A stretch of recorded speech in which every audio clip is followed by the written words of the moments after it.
of time before it was. But you can, it's like one of those scenes from a movie where there's like one man left and he's like just being, surrounded by, horribleness. Well, and did you mention you went down and then you rolled a natural 20 Yeah, and and then popped up with I one came hit back point alive. and then got Right. crushed Right. again? It was like a glimmer of hope, and then you're like, you look around, there's like 4 of these big Yeah, goblins. exactly. Yeah. Yeah. Yeah, I didn't even get to reveal what was going on. At the end of that session, I felt so like, oh, there was some stuff that I wanted to have, like to be able to reveal at the end of that session to get you guys excited. That's good that it leaves it out there. Yeah, I mean, it's another. We definitely left it out there.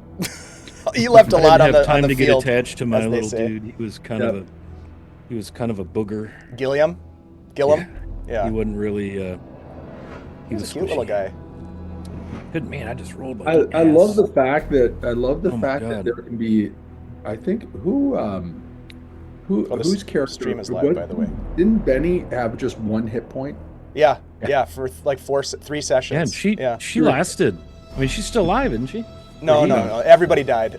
It was a TPK. Oh, that's right. That was TPK. Yeah. I forgot. But it's like, how can a character with a single hit point last like 4 sessions? I'll tell you, halfling invisibility. Invisibility. I know. Hiding all the time in this game. Wow. Which I should be commended because I did not take a halfling. I created a lady elf arrow slaying bitch. Oh yeah. Yeah. But I'll be honest, there's a lot of nice character like bonuses. You know what I mean? Like those talents. They're not called feats. They're talents. Yeah. We're talking about Shadowdark. If you're listening, for those of you in the chat, if there's chatters. Oh, are we live? Yeah, I kicked it live. Oh, good. Nice. Good deal. Audio's live. I guess I could pay better attention. Oh, so we are. All the chatters out there? All you chatters. Hundreds of them? Just lining up to get in, man. Ooh, They are. They're invisible halflings right now. Door management, crowd control. Yeah, I had to have them come in and shovel out the chat room before we could play today. So they're not sitting in snow? That's right, yeah. Yep. Looks like we're in chat. Looks like it's us. Yep. This is fine. Well, that's because we're loyal fans of the show. I mean, that's right. Thank God. I mean, think about that for a minute. If you all weren't loyal fans of the show, it wouldn't be a problem. It'd be a tough one. Yeah. Not that. Carl, everything sounds good on the stream. Did you give us the thumbs up on the audio? Yep. Sounds good. Nice. All that said, Scott, whenever you're ready, I think I'm all set. It's straight up or straight down 1:30 Eastern Standard Time, and that's what we promised. So. Okay, let's do it. I'm going to kick it over to you, sir, in 3, 2, 1. Hey, welcome everybody. We are back with our 2024 edition, first installment of the year of some D&D. Secrets of the Flanaess. My name is Scott, out there on Earth where I do adult things, but here in the pretendy land of Twitch, I'm, Wily Hobbit on all the socials, and we're super stoked to have everybody today with us. We're going to do some D&D.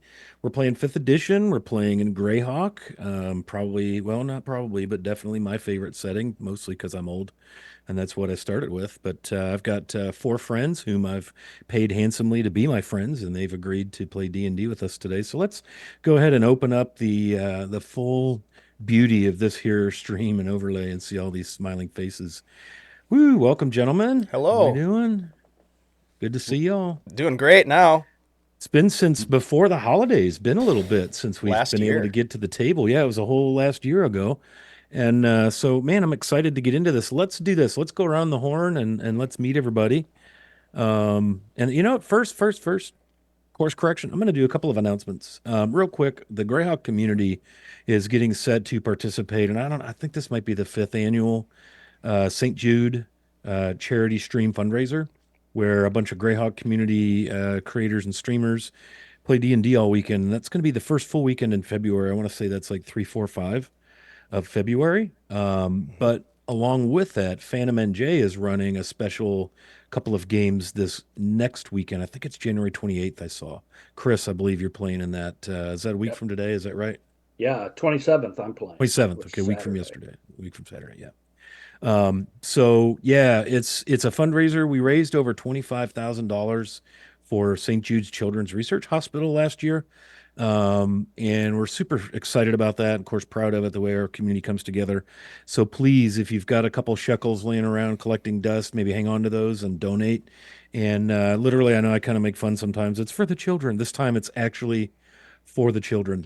A little bit sad I can't participate this year. I've got some Hobbit things happening in the, I guess it's the West Farthing out in the direction of the Grey Havens that I'm committed all weekend, that weekend. So I'm a little disappointed I can't help support with a stream, but I'm definitely going to be making a donation because, man, St. Jude's, if you're not familiar with them, look them up on the interwebs, go out to YouTube. There's some incredible stories of what they're doing to, save children's lives and research and prevent and end all sorts of pediatric diseases and ailments. So, St. Jude's charity fundraiser coming up. That is something you don't want to miss. And Gary Con, got to mention that, right? Most everybody here is going to Gary. I think Chris has decided to jack everything up and not go, or is unable to join us. But we won't talk about you at all while you're not there. I mean, that would never. Okay, Carl's going to talk about you, it looks like, yeah. So anyway, that's coming up the third weekend in March. And then they got this crazy shindig. Maybe Dave can tell us a little bit about that. This Founders and Legends thing, because this is the 50th anniversary of Dungeons and Dragons kind of starting with, Gary Gygax and Dave Arneson and that whole thing. And that's what Gary Con celebrates is Gary Gygax and the early days of D&D. So Dave, what do you know about Founders and Legends, the second full weekend in March, I believe? Well, actually, it comes oops, I'm muted. You're muted, by the way. Yeah. But you look good. Thank you. Thanks a lot. I'm best when muted, actually. Yeah, so to the Founders and Legends question, it's actually the weekend before GaryCon. So it'll be on I think it's March 15th, 16th, 17th, and 18th. So it's a Saturday, Sunday, Monday. Before GaryCon, and it is, of course, in celebration of the 50 years. This is the first time they've done sort of like a double con on both weekends. Yeah, it's a big one. Yeah. So it's gonna be it's gonna focus on the history of the game. And it's going to have a lot of different games. It's going to be, in some senses, similar, but it's going to be smaller. It's going to be a smaller group of people. I think there were fewer tickets that they sold for that. Yeah, I think so. Yep, but there's going to be, games to sign up and play in, to run. There's going to be artists and friends, and a lot of the institutional knowledge, I think, of D&D from the old days is going to be there. So it's going to be pretty sweet. Yeah, I think you're right. Yep. Yeah, that should be dynamite. Yeah, so that'll be going on. GaryCon is the weekend after, and I believe there are still silver badges available, although I think they're down under a couple of hundred left. But you can certainly get in on the action and come to GaryCon up in Lake Geneva, Wisconsin, the Gygax, hometown, if you will. So yeah, very cool. And I'm excited to say that I've taken the plunge and I'm going to run a game as an official GaryCon GM. And I'm not going to run a game. I'm going to run the games. I'm going to run 4 of them. So I'm a bit of a glutton for punishment. And we're going to try that. And I'm going to run the Lighthouse, which was a kind of an incomplete, unfinished adventure that Len Lakofka had been working on. It was created for tournament play. So it's a bit of a meat grinder versus a narrative-driven adventure. And so a group of folks, Cannibal, Troy, and Anna Meyer, Mike, Greyhawk Mike, Zarathon, Josh, all kind of worked on this and got it published, got it finished and published. And so I'm going to run it each morning at GaryCon for good or bad or otherwise. So so that'll be pretty cool. So I was like, just want to plug GaryCon. This whole group, I just turned them back on, Dave. This whole group that you see before you was at GaryCon last year. We got to play real life. First time meeting in person, and I managed to not drive anyone off. So it's a big win. It's a big weekend for me. Yeah, very good. So Chris, we will miss you, but somebody is giving out advantages to everyone but the DM. Okay, I see. Very nice. Yeah, Dave, the Streamlabs likes to turn off the chat commands without telling me. So when I saw you flailing away there, I thought, oh, I know what that is. Yeah, we're good now. They're working. Yeah, cool. So now that all the exciting announcements are out of the way from me, Let's go around the horn. We'll start with our producer and our friend DM Dave from Guild Superior. What's shaking, man? Hey, Wiley Hobbit, thanks for having me back. I appreciate it. Always fun to play with this group. I love delving into the secrets of the Flanaess, and happy to also be producing and helping out where I can to make this happen. My name is Dungeon Dave, DM Dave, or just Dave, and I am usually playing over on the Guild Superior Twitch channel where we run Greyhawk games and other types of games as well. Over in our Discord, if you're interested, we've got a fun non-streamed Discord-based Shadow Dark game that we've been playing with the community. It's pretty low-key, we've only had one TPK so far. But we're really enjoying it. There's a lot of folks in there. We've got some cool, kind of a cool little in-character sort of discussion board. And I don't know, it's a little different. Open to all. So if you're interested, hit me up. Come on over and check it out. Other than that, I will be running a Greyhawk set game for the St. Jude fundraiser on Sunday, February 4th. And that'll be from 2 to 6 p.m. Central. And we're going to be delving into the Dreadwood Forest for a Feast of Fiends. Nice. Yeah, nice. It's going to be fun. And we're going to be using the Shadow Dark rules for that, which is going to be fun because I'm really digging those rules. Yeah. So it's going to be deadly. Yeah. That's such an important fundraiser. Thanks for doing that, bud. Yeah, my pleasure. Thank you. Absolutely. And Shadow Dark, so that'll just make it sunny and bright. Yeah. In the Dreadwood. Totally fun. Yeah, totally fun, said the guy who wasn't part of the TPK or anything. No, not at all. Dave's kind of a dick. Hey man, there were some rough decisions made, and the dice were screwing you guys over. I accept full responsibility for the death. I feel bad though, because Doc was getting all kind of misty earlier, talking about his character that he had loved so much. Anyways, that's a different game. We'll talk about that later. Sorry, Doc. Yeah, Doc's seeing therapy. Exactly. After the Shadow Dark. I'm still out here on my own. I'm pushing through it. So let's go ahead and transition over to Doc. How you doing, man? I'm doing well, Scott. Thanks again. So I am playing Bull Mole, who is a Goliath that is from the Crystal Mist Mountain. He's a fighter, wizard, divination school. He is kind of on with this group because his clan of Goliaths up in the mountains usually traded down with the humans, and their trade routes were somewhat disrupted by something that was going on. So he was sent by his clan to go down to help the crew out to figure out what was going on. So that's kind of how he got involved. So yeah, there's just happy to be here. Nothing's going on. Nothing to see here. Keep moving. Yeah, nothing to see. Okay, very good. Great. Glad to have you, man. It's good to see you again. Let's go to Chris. We'll save the best for last. How's that? We'll get to Carl at the end. Wow. That's the last nice thing I'm saying about him today. Though. I can't. It's so hard to pull that together. I mean, go ahead, Chris. What's up, face? Man? Yeah, and to make it believable. Well done. Hey, everybody. I'm Chris, WikiVA, on Discord and Twitch. So I am, as was mentioned earlier, I'll be playing in one of Phantom's games, next Saturday, 11 Eastern time. If I knew the title of the game or remembered it, I would tell you. It sounded a little grim and dark. It does sound a little grim and dark. With some majesty sprinkled in, but I don't recall either. But it sounds really cool. It's Castles and Crusades, right? Yeah, we'll be playing Castles and Crusades. I think my guy's name is going to be, the only thing I've got is a name, and I think he's going to be Dog Breath O'Malley. So come see Dog Breath. Ooh, halitosis. Like a Boston bar fighter. Yeah. So I think it'll be fun. Here I play. Who do I play? I play Elith von Harias, who is just pretty friendly guy, easygoing. Nothing to see here. He's on his way back home to the city of Greyhawk. Took a little detour to come to this area, and loves hanging out with his new friends.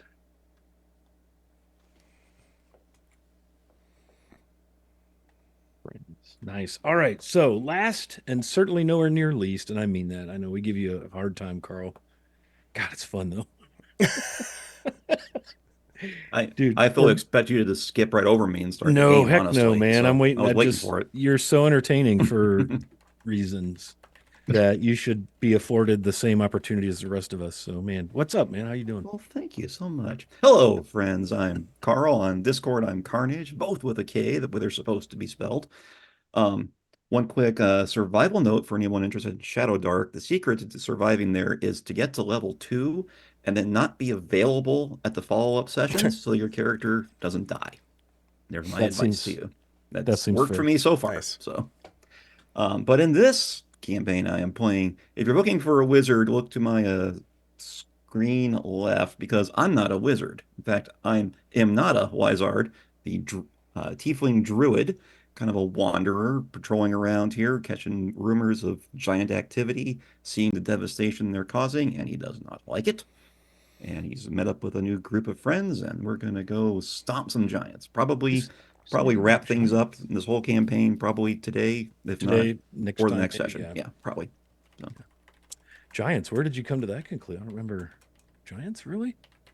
rumors. They're rumors. Rumors in the air. Yeah. Mm-hmm. Could also have something to do with the fact that as a group we decided, man, it would be really cool to play through the classic trilogy of modules G1, G2, G3 against the Giants. So it's likely, I hate to give that away, but it's likely that you may encounter someone of giant kind ilk, possibly. I mean, it could happen. You could throw, you could change the ending of it and just have it be a bunch of weevils at the end. Bunch of weevils. Yeah, maybe that's what they really are. There's no such thing as giants. They're actually weevils. Yeah. Yeah, we ran into some confusion about etymology in our last secret of the Flanaess. Giant, scaly, black, acid-breathing weevil.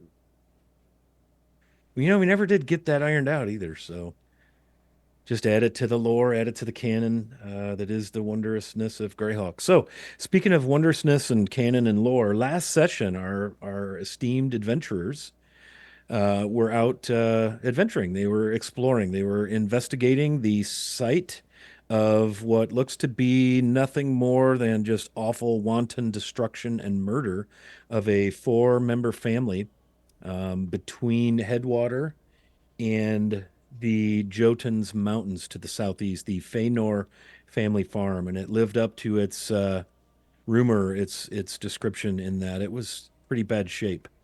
The caravan and the militia who came down and found the bodies, of course, took care of that, so that by the time our party and Commander Tonwall from Headwater, the militia commander there, by the time our party arrived, the bodies had been burned, as is customary practice in a pyre. And our party did some searching and found some items, but probably most importantly, found some clues that they have surmised to be indication of giant kind activity. Now, I'm not saying that they're correct, but there were some rather large weapons and footprints on site, and a lot, some boulders that seemed to have been thrown against buildings and or landed. Maybe it was an avalanche in the farmland vale. No, it's not an avalanche because it's all pastures and pastoralness, and yeah, so definitely looked like the place had been set upon by a fairly decent sized group of giants, and that looked to be signs of maybe some orc kind, which is a puzzler. Perhaps or not. But at any rate, we pick up our story here at the Faynor family farm as they begin to think about next steps. The next assumed stop on their tour of the foothills of the Jotuns Mountains is the Piney Crag outpost. Commander Harvash Tonwall, Harvash, is that right? Commander Tonwall is anxious to get up there just to make sure that her soldiers and everyone are okay with this, what appears to be now proof of giant activity in the area. She has concerns and just wants to make sure that the Piney Crag is a-okay and all are present and accounted for. The Piney Crag outpost is a place that is kind of the outer defense, if you will, between the Jotun's Mountains and Headwater, which is along a river in the very southwest southern tip of Sterich. Um, what's odd about all of this is there hasn't been giant kind activity in these parts. What would you say, Bull? A couple generations? Your people, the Goliaths, are probably most well versed in this. Yeah, I would say for him it's more lore, at some level, that he's heard this through tradition more than anything else, because that's how long it's been since there's been issues. Yeah, it's been a while. So to hear this, obviously, kind of strikes fear in the hearts of the humankind and dwarves and elves, the fair races, if you will. That man, we don't want to be having a situation with giants because they're not nice. They're greedy. They're evil. They're big and tough. And history tells us from previous incursions that it doesn't usually go well for the fairer races. And so that's why our party is on the road in the foothills, in the beginnings of the Jotun's Mountains. It's become more granite, hilly, craggy, some little slot canyons, sharper valleys ahead, folks, as Tonwall has kind of described the road up to the Piney Crag, which sits on a giant granite promontory overlooking the valley in which you stand. You're about, depending on weather and things, 8 to 12 hours hike. It's late afternoon, early evening. What would you all like to do? Let's turn this over to the storytellers themselves. You find yourselves kind of wrapping up your search at the farm. Shadows grow longer. What do you wish to do?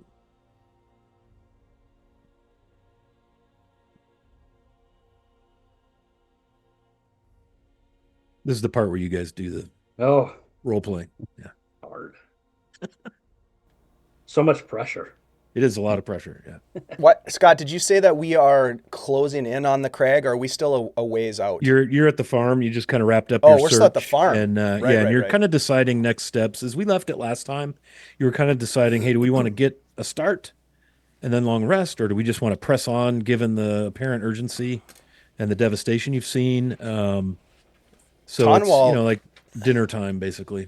Does Tonwall look pretty like an urgency for us to get going, or what's the vibe? So hang on a second and I'm going to tell you. Okay. So she's pretty anxious. She has Fang, her large, and by large I mean like bigger than a direwolf type steed, if you will, her companion that she rides, because she's a gnome of some repute and skill and toughness, and her mood is angst. She knows of the lore of giants and she's concerned. She knows, and she'll tell you, I'm concerned. I know what a group of them. I've heard the tales. Our kingdom was ravaged many generations ago. I know what they can do, so I would like to get to the Piney Crag, but we need to be smart and think this through. Can you navigate in the darkness to get us there safely, or is it too treacherous? My only fear would be encountering anything unpleasant along the way. We are certainly now far from civilization. As she's talking, she's kind of raiding her gear, and she hops aboard Scarsbale, her great white wolf. It's big enough that it has kind of a saddle blanket, some barding, if you will, and a head and breastplate down its neck and around to its chest of plate mail. And she kind of hops aboard and looks at you all. I would say we should at least get a start. Maybe a rest would do us well. I know it's been a night now, asleep since we've encountered the trolls, but yeah. If we can get there under the darkness of night, perhaps we can also reconnoiter and see if there has been any penetration into the fortress by enemies or foes, rather than walking up during the day. I don't know. How do you all feel about this? I agree. We should get moving, get closer, and then we can determine the best time of day to actually approach the keep. And like you say, we can reconnoiter. I believe a couple of us have the ability to reconnoiter either day or night. I believe reconnoiter in your character sheet. It should be. Yeah. I've Word of the day. I believe that traveling at night would be too dangerous. I cannot see. I would need some light source, and they would see us coming. So it's decided we should travel now. I think that what we seek, as I have said before, isn't actually at the Piney Crag. It's the Chapel of Time, and I think what we really should do is head for that, because that's the answer to all that is happening here. But do you know where the Chapel of Time is? I do not, indeed. We'll have to put that on the back burner. I know where it is. We can certainly get there via the Piney Crag. Well, it's not a direct way, but we can get there via the Piney Crag. Well, in fact, it's quite out of the way, but we'll still get there. Nevertheless, what we seek is at the Chapel of Time.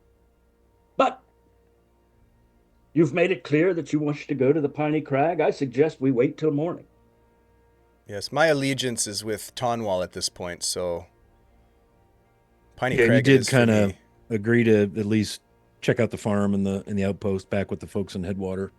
And she looks at all of you and listens carefully, not wanting to interject too much. It is my aim to head to the Crag. I would certainly appreciate your help, your company. But if you have other pressing matters or you feel there's an additional approach to this, I certainly am not going to force you to accompany me, but I do mean to go. Scott, remind me, did we get any information from I think there was like there were some deceased orcs. Yeah, you found some, and Bull, you would have recognized this it was like runage, right? Runes, giant script characters that spell out Nosnra, Nosnra, and a lot of capital N type runes, Nosnra. And you would also know enough about giant kind that is probably a name of hill giant origin, etymology, if you will. You found some broken weapons. Go ahead. That was like emblazoned on there. Yeah, it was like, what's that word I'm thinking? Embossed or burnt, branded onto some of the leather bits here and there. Yeah. So that and the footprints, I think you found like a club, big club, a giant sized club, and a giant's bag. So you're pretty confident that there was, either that or someone's gone way out of their way to make it look as if giants were the perpetrators. Okay. Bull, while Illith is kind of talking, he just looks and just shakes his head and says, we need to go now to the fort.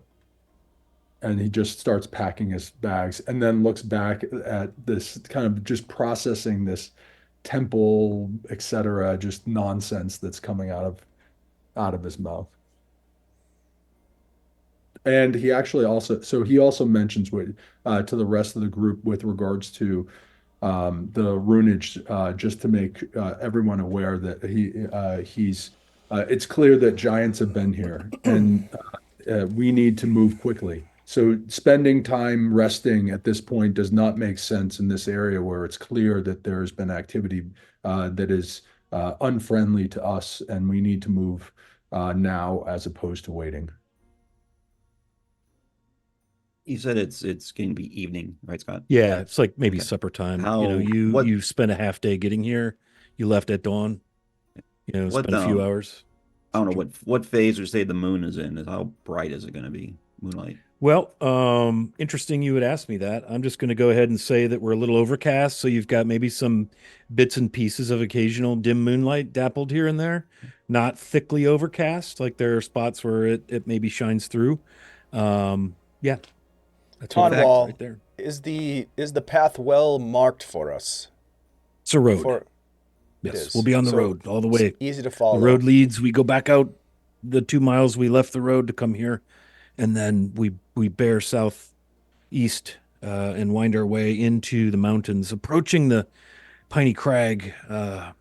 Will be visible from atop that sits atop a great granite promontory, some 60 feet above the road, and the road switches back and winds up there, and with good purpose. So we'll easily be seen on the road. Our sentries will be out on the road as well. That's part of what they do, is they watch this road for activity. So sneaking up, if you will. I don't know that we need to concern ourselves with that, because it's well guarded and well looked upon, if you will. I think the concern is more if it's been taken. I'm not saying it has, but he kind of turns her head and let's not roll anything out here. How far away will we be to be visible? How close can we get before? The road exits into a fairly open area before it heads up the slot canyon up and ascends to the fort proper, up the promontory. And so for a good half mile of openness will be visible again. That was so we've got quite a ways to go before we be visible. Yes, of course. And it's a good 10 hours or so from here. Like, it'll be light before we're ready to meet with my company there. Well, at least in our travels under the cover of darkness, I can fly ahead in my bat form to keep an eye on things and try to anticipate any trouble that might arise during our travels. I do believe, Illith, that given the nature of the path ahead, that even one like you, without the benefit of vision in the darkness, could follow the trail, and with our companions guiding, I feel like it will be safe. A torch, as you had indicated, may be ill-advised. Well, I will, of course, do whatever you all wish to do. I would only point out that I was right about the mutant trolls, but hopefully you all are right this time.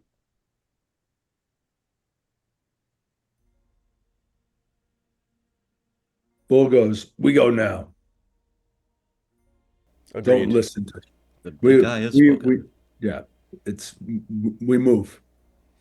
And he's determined. He is like already, like everyone else is still like kind of milling around, and he's like 10 feet down the road already. Ming will follow, looking for the cover of darkness to transform into his bat form and fly ahead. Okay. Yeah, shadows grow long. You exit out the lane, head back down the road that comes to the farm, which is nothing more than wagon rut, really. And by the time you traverse the couple of miles back to the main road that will take you to the Piney Crag, the shadows have grown even longer. Tonwall sits at the rear of your company, astride Scarsbell. I think I called him Fang before. It's actually Scar. My apologies. I get my 4-letter words all twisted and turned about. Is he a lion? He's a large white wolf. Super large. Oh, a lion. Scar. See what you did there. A little Lion King.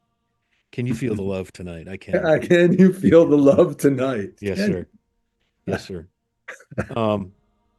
Your marching order last session for the road was Bull, Elith, Ming, Amnada, and then Tonwall kind of rode along in the back on Scar. That sounds good. Right that in the middle. Sounds like a good plan. A good lineup. Good place for the squishy dude in the middle. Yeah. Okay. I'm not squishy. So this has a little extra bonus precaution. Everyone, of course, once Ming flies 30 feet away, he'll be out of the effect. But for everyone else, right as we start to set off, I'll take my staff to the woodlands and kind of drive it into the ground and mutter a few words, and the shadows will get a little darker, a little denser around us as I cast Pass Without Trace on all of us. Nice. This should give us a little more advantage during our travels. make the DM work a little harder.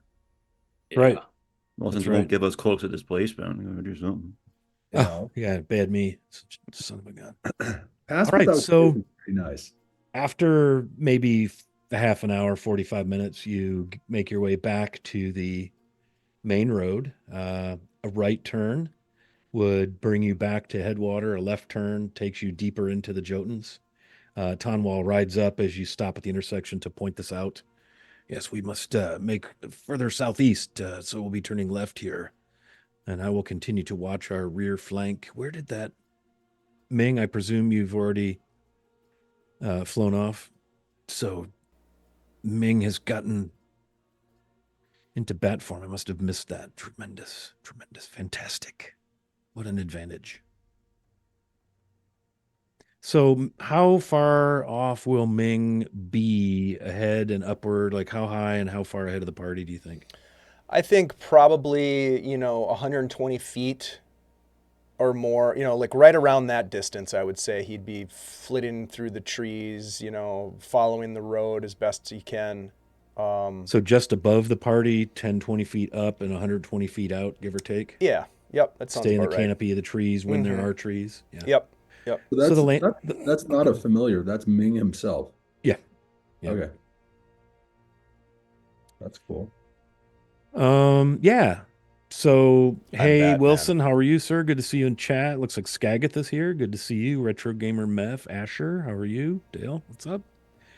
Okay, so you all make the left turn and head further, deeper into the foothills of the Jotuns. The landscape here has changed from the kind of hard pan grassland, rocky outcropping nature of the valley where Headwater is. You're now in proper foothill hill country. You're starting to see some ridges come down from the mountain, arms of the mountain, if you will, some little slot openings, maybe caverns or small canyons here and there. It's very, very rocky, hard scrabble. There's not a lot of greenery except for the occasions when you find yourself amidst the trees that grow in kind of in patches and copses and groups. Not so much any forestation proper. It's, the wind is a big thing up here. Some of the trees you see seem to have almost been snatched bare by the wind. They don't have much greenery on them, even the evergreens. Or the green that is on them grows on the lee side of the tree. It looks like it's been blown, across. It's a very unforgiving, lonely, quiet, rocky landscape. You go from points where you feel like you're a bit exposed when there are no trees or rocky outcroppings to block view from off the road, to places where you feel like you almost have to get a little skinny as the road winds through a very tight kind of crevasse in an arm of the mountains above you. And you do see the imposing rocky outline, the skyline, if you will, of the Jotuns, all snow-capped, well above you as you make your way. And you can hear, again, in the distance, see occasional patches of dark green where, trees would be and so forth. Yeah, what are passive perceptions again? If I could just run down that. Oh. Bull's 11. Elith is also an 11. Okay. Ming is an 18. Nothing's getting by Batman. I'm Batman. 18. Or Himnata. Yeah. Okay. And just one point of note, that pass without trace lasts for an hour, but every time it starts to fade away, I'm recasting it through the staff. So. Through the staff, okay. Very good. Yep. Let's explore that for a moment. Pass without trace. Very, very helpful. So a veil of shadows and silence radiates from the group in it's about a 30-foot radius. And this grants everyone within that 30 feet of the caster from where the magic emanates a +10 bonus to dexterity. and you are unable to be tracked except by magical means, and you do not leave any sort of track or trace of your passing. Hence the name Pass Without Trace. I know we're out in the open, so I'm not going to stop us from being seen so much as no one's going to know where we came from. Or but you're not invisible, yeah. But you're certainly. Will you all be stealthing, or are you just trying to amble along at a decent pace? I guess I'm assuming we're just going along at a decent pace, but yeah, at this point when we've kind of become in a more exposed area, but there's no other Tom Wall would have an idea with regards to how close we are to our destination, right? Right. So how far out? Yeah, so the length of time it's going to take you to get there is probably about 10 hours, give or take. And we're how far and so it'll be, early morning, 8, 9 a.m.-ish, probably. Would that be right? No, that wouldn't be right. Hang on a minute. So it's about 6 p.m. when you leave, 12 hours would be 6 a.m. would be about 4 a.m. So you would arrive pre-dawn at the site. I don't know. I mean, I would say that probably for the last 30 minutes of it that we are stealthy, but until then, we're just moving along. Sure. Yeah. So anybody, anytime you wish, may roll perception. If there's times, do you want to try to be stealthy? Because stealth isn't just about being seen, and it is dark. So your stealth is more at this point. Your greater concern is probably sound. Your boots on the stony, echoey, cavey, cavernous areas, kicking loose rock. Your equipment clunking and clanking. So if you wish to be stealthy, let me know. If you wish to make a perception roll, let me know, and we'll kind of approach it that way. I'd say at least for Ming, who's out ahead of the group, the whole purpose is to be on the lookout for anything. So using perception, and bats have blind sight up to 60 feet. So just sort of keeping a watch, see if anything weird lies ahead. Yeah. So maybe if Ming sees something, we can then come back and we can go into stealth mode. Right. Yeah. Yeah. So, as far as Ming is concerned, moving about as a bat, all seems to be clear. You've seen some typical wildlife, maybe a bear or a small group of wolves off in the distance, not coming at the party, or you've just seen those sorts of things, a stag or two, or perhaps a few does and a stag, squirrels and various rodentia, but nothing that would cause you to be concerned. Okay. You make your way, and it's gotten dark. You've been on the road now for a few hours, so let's say it's maybe 9 p.m. It's dark. Feels like maybe everybody's kind of lost in their own thoughts as we make our way. Is our image like the Fellowship going to Mordor here? That's the. We're not quite that grim. Yeah. Probably more like I'm picturing the countryside when Boromir and the two hobbits were waylaid by the orcs of Saruman. Okay. Pine trees and rocks and mountainside, and or maybe the backside of Moria when they come down off of Moria. Yep. Okay. Dwimmerdale. I can picture it.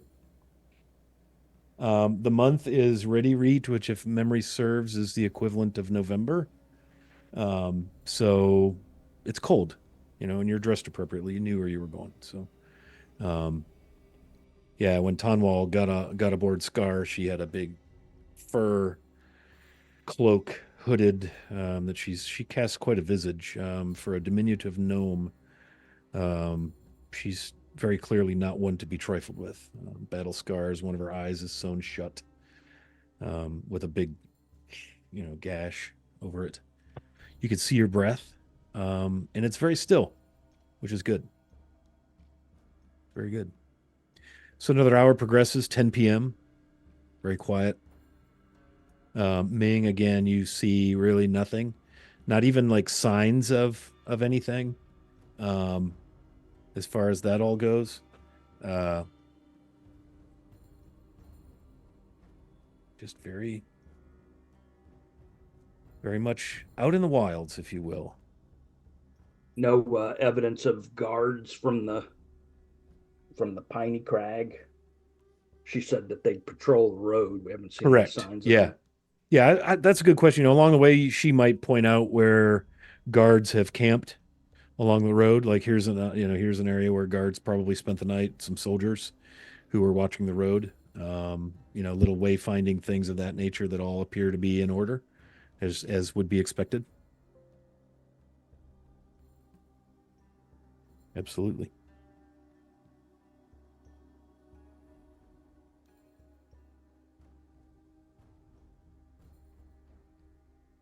(11 p.m.)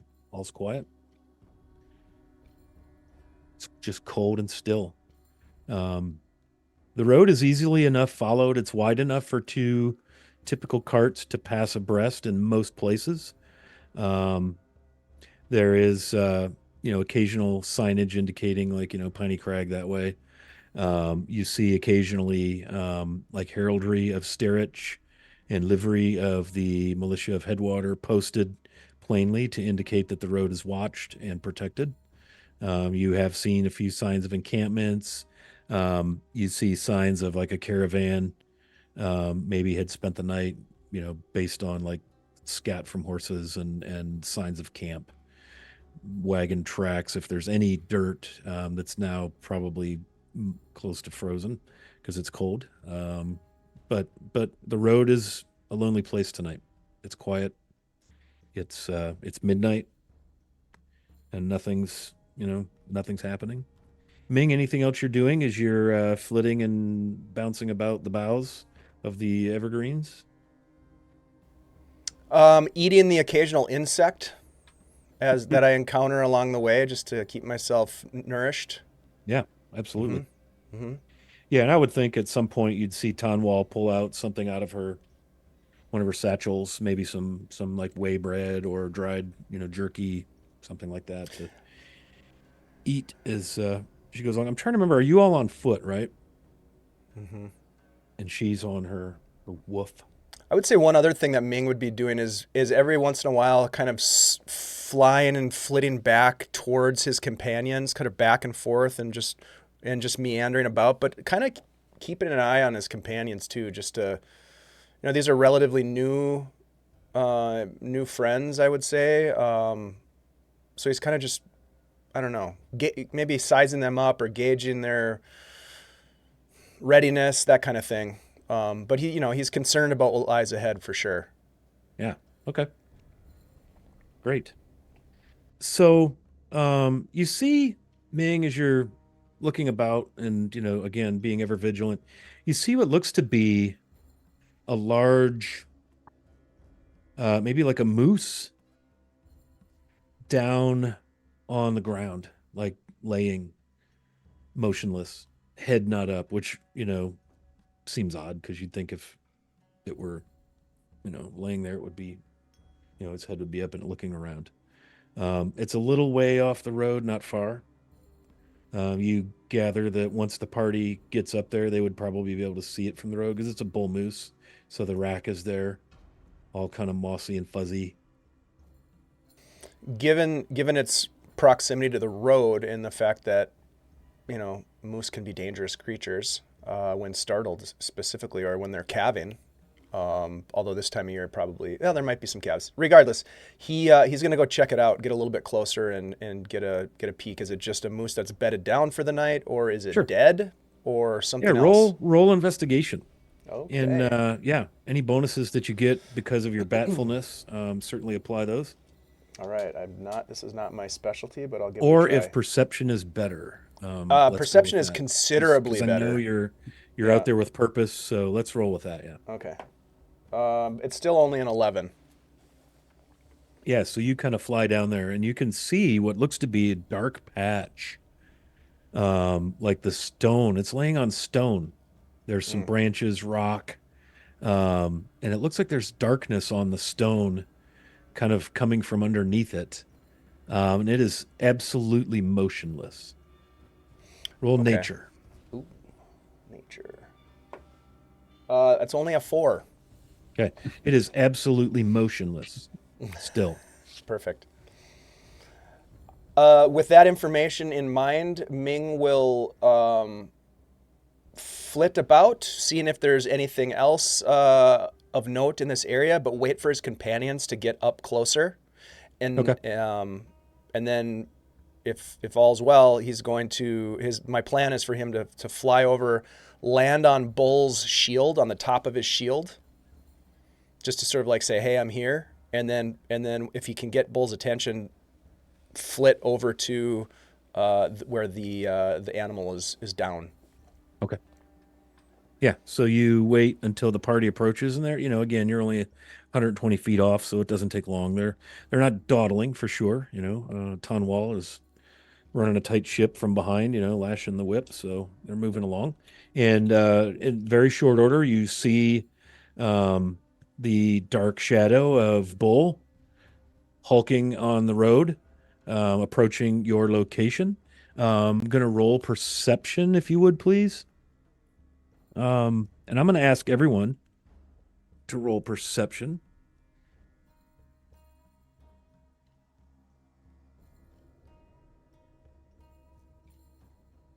And 25. 14. 7. So Ming, you alight on the top edge of the wily hobbit festooned shield that Bull is carrying. I love that you put that on the logo on the shield. That's good on the graphic. And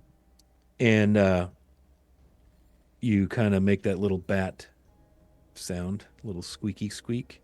Bull, your attention is drawn. Takes one of his wings and he goes, Yeah. Bull, your Yeah. attention is drawn to a bat that's landed on your shield.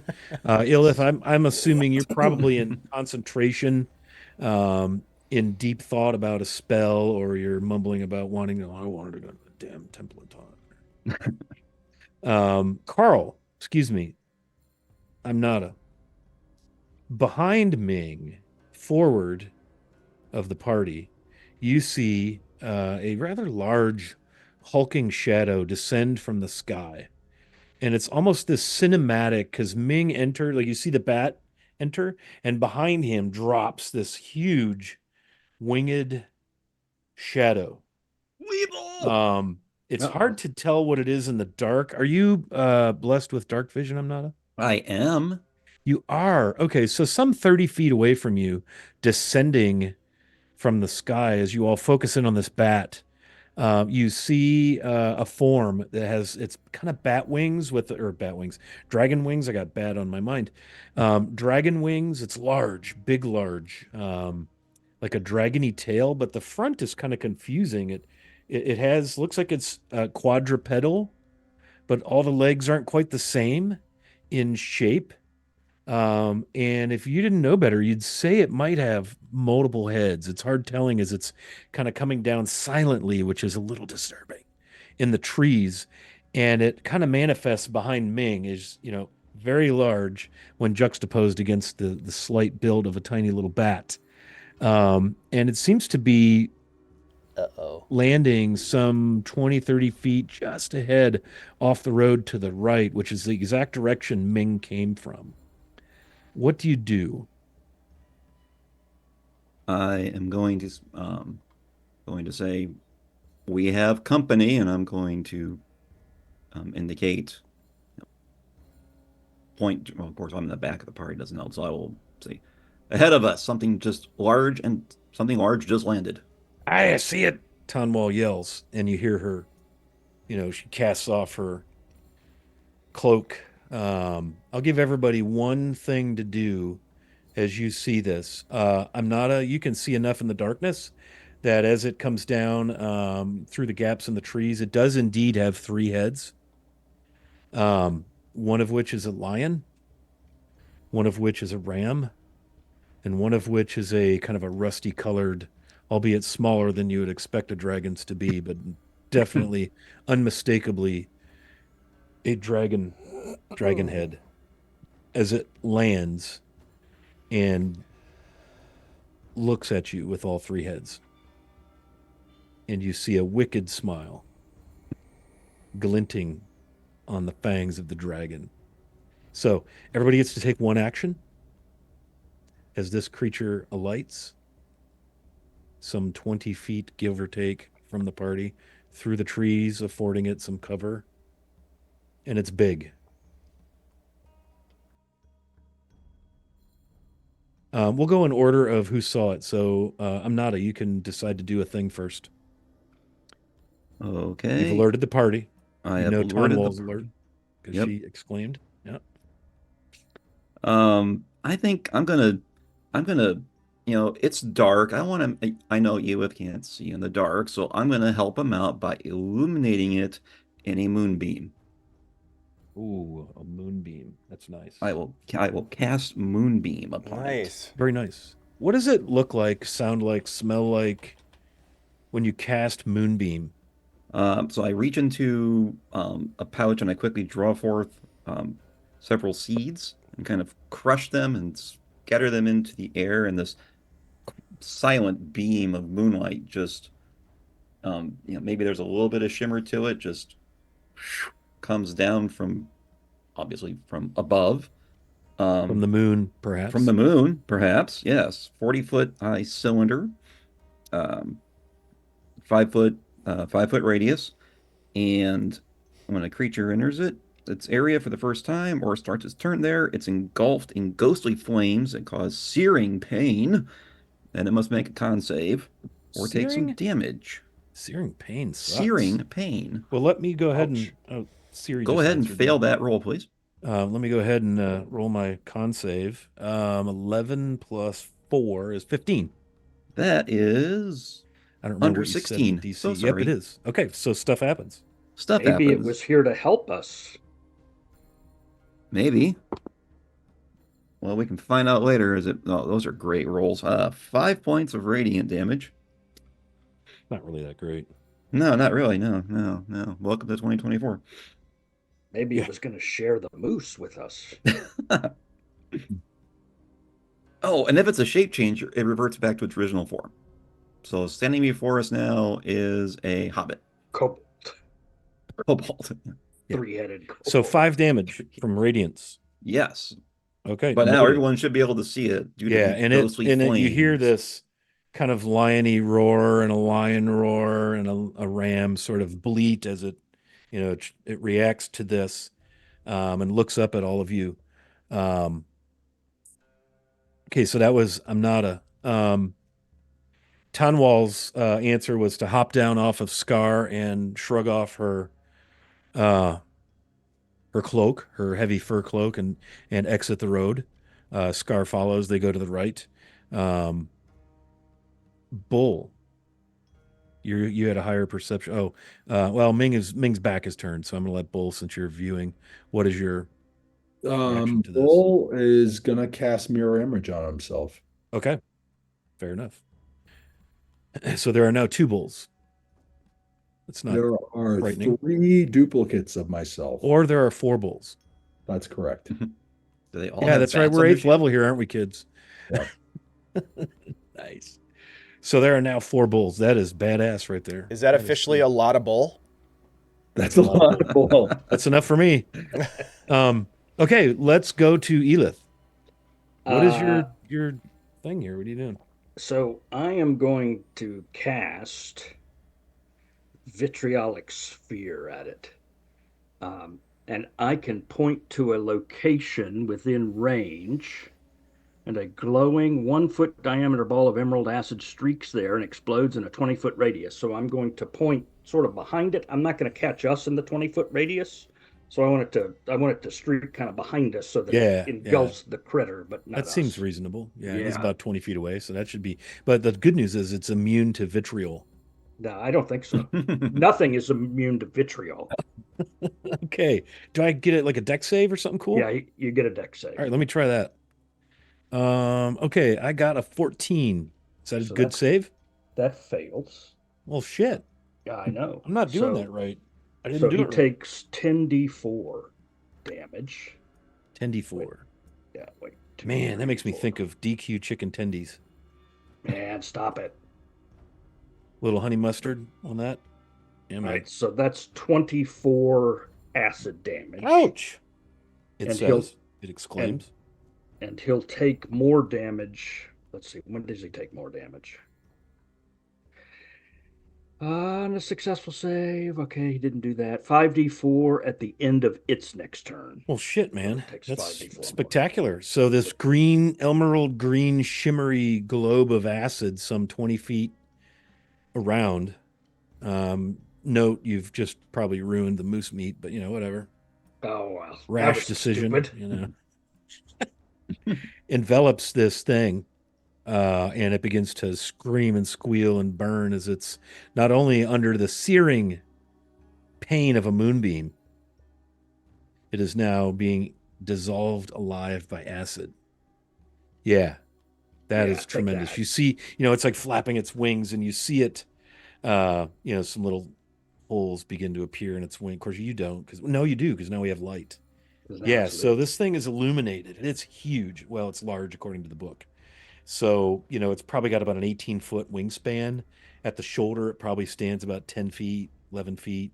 And it's very clearly the front half of a lion. And the lion head is front center. And off to the right is this dragon head, which is odd. Like, how does a dragon head? And it's this coppery, rusty, dragony head, reddish, red leathery dragon wings, a long, scaly tail. And on the left side is this ram's head, and the back half of the animal or the beast, the monstrosity, is that of a ram. It's got the curly horns, and it's like looking around in your direction. Anything else on your little action there? Do I get to move? Yeah, if you want to take a little movement, that's fine. So I want to move off the road can I move in the opposite direction of the gnome, or does that plunge me in? You can go to the left side of the road. You're in darkness. The moonbeam is creating light at its source, which is where the creature is. How much light again? Can you give us that, Amnata? Pale light.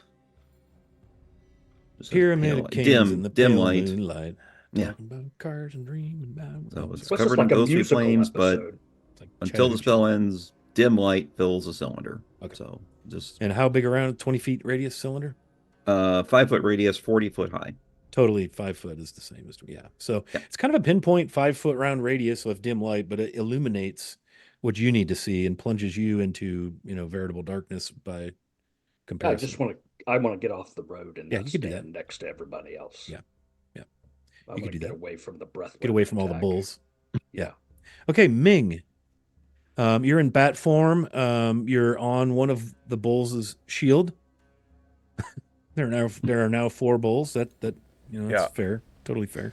I'm gonna move off of the shield so that I'm not identifying who the actual bull is. And then I'm going to drop out of bat form.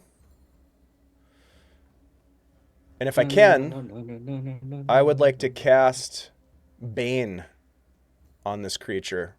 It needs to make a charisma save as people in your spells, man. Yep. I take my dagger and I drag it gently across my hand to cut my hand, and with the blood of it, I say some incantation, and the blood drop turns into shadow and creeps towards this creature and envelops it, hopefully causing some problems for it. That's not alarming for the rest of you. Seems unsanitary. Yeah, bloodborne pathogens, man. Come on. Yeah. I totally failed my charisma save with a 7. I'm assuming it's probably a higher DC than that. Yeah, much higher. So does that mean I'm going to take damage?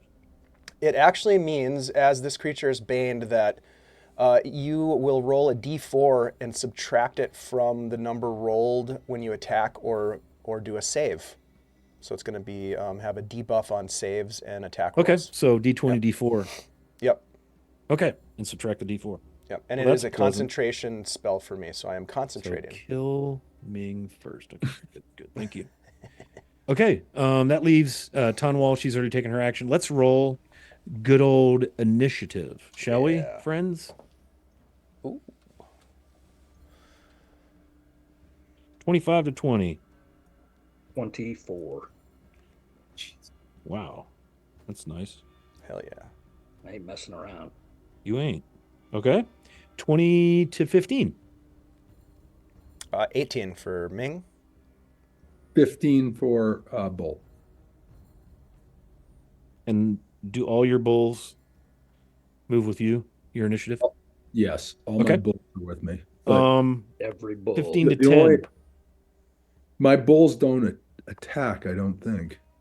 Okay, so they're more like meat shield kind of diversions. Yeah, exactly. A little illusory magic. Yeah. 10 to 15 to 10, nothing. Okay, how about 10 to 5 there? I'm not a 5 to 0. Got a 4. Apparently Wow. so proud of myself for that moonbeam. I'm just like, look what I did. Yeah, I did that. Yeah. Oh, we're not done yet. 4. 4. Roll a 2. Good grief. Okay. And the wolf.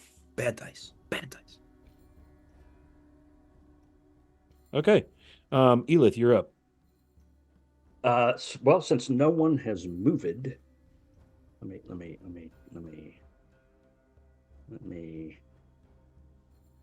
me look at something real quick. Of course, I can't find it. You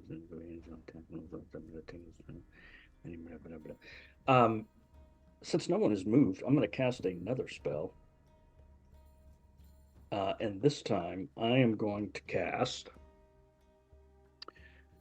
I'm going to cast Fireball. And That it is does tremendous. And it does a 20. So it also has a 20-foot radius sphere. So I'm going to cast it in basically the same place I cast the. That moose meat vitriolic is still sphere. probably salvageable. You want to Now to be cooked. So I'm going to cook it. Now to be cooked. Okay, that seems fair.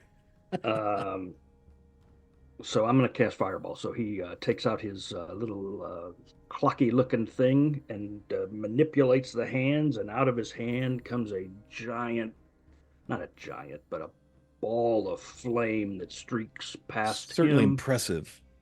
and to the critter, and the critter has to make a dexterity saving throw. Okay. I'm going to invite Bull while we're all hanging out here. If anybody's curious, like what this is in character, Bull probably has the best chance at this. Maybe I'm not a. So what's my DC save on this fireball, or my dex save DC? 16. Oh, didn't save. Oh dear. My goodness. Oh, and I got a -4 from that. Yeah, you have the Bane as well. Yeah. So I extra it gets worse. Yeah. So that's 34 points of fire damage. Holy fire damage, Batman. Nice. 34? Oh, hell yeah. That's a pretty good roll. Can't add that much. Okay. Good. Nice. Man, you're causing some issues for our friend. Bull, if you want to make a nature roll, and I'm not, I would entertain that as well to determine what this is. Nature. 21. What it's all about. Oh, wait. 20. Sorry. Dirty 20. Okay. Bull got a 7. Okay. Yeah. I'm not, that this is a very, very evil sort of demonic origins, a thing known in the world as a chimera. And they're not pleasant, and they like to eat and cause pain and suffering. They're incredibly cruel. And they're about to be incredibly barbecued. Yeah. Well, don't be cruel. Yeah. Yeah. So very good. Ming. Is there anything else, Elith? I think I'm gonna move. I think what I'm gonna do is use my bonus action to hide somewhere, like behind a tree or something. Okay. Just give me like how far away from the center of the road where the party started, which is, I believe, where Amnata and Bulls are all currently kind of hanging out in the road. So far, I got Elith and the gnome went to the sides. I don't remember where Ming moved, if anywhere. I think Ming is just kind of off to the side by Bull. Okay. Yeah. Yep. So kind of with the group. Yep. Okay. So I think I went to the left-hand side of the road. I'm going to use all of my movement, 30 feet, to back away and hide behind one of the trees, my bonus action to hide. I don't want to be where it saw the fireball. Right. Okay. You move and hide. Ming. Yeah, I do. It is your turn, sir. How far away is this creature from me, roughly? About 20 feet, give or take, Perfect. at a kind of diagonal to the right off the road. Okay, I'm going to use... And it's currently been burned and acided and moonbeamed. Yeah, not looking good. I will use... So I have an awesome little thing. So Ming is a poisoner. He creates poisons. He concocts poisons. He's quite adept with the poisoner's kit. But I do have some poison on hand, and as a bonus action, I can coat my weapon. So I'm going to use my bonus action to coat my dagger, and I am going to take an intentional step forward as I fling the dagger at the beast. Okay. There are some trees, so I'm going to give him a little buff to AC for cover. Okay. But yeah, it's not like he's completely blocked away. Okay. And do we have any of those beautiful like plus bonuses in the hopper? The only thing I've got written down is a +1 from, we got a sub earlier from you, as a matter of fact. So thank you for that. All right. And then from me. Make sure you all are keeping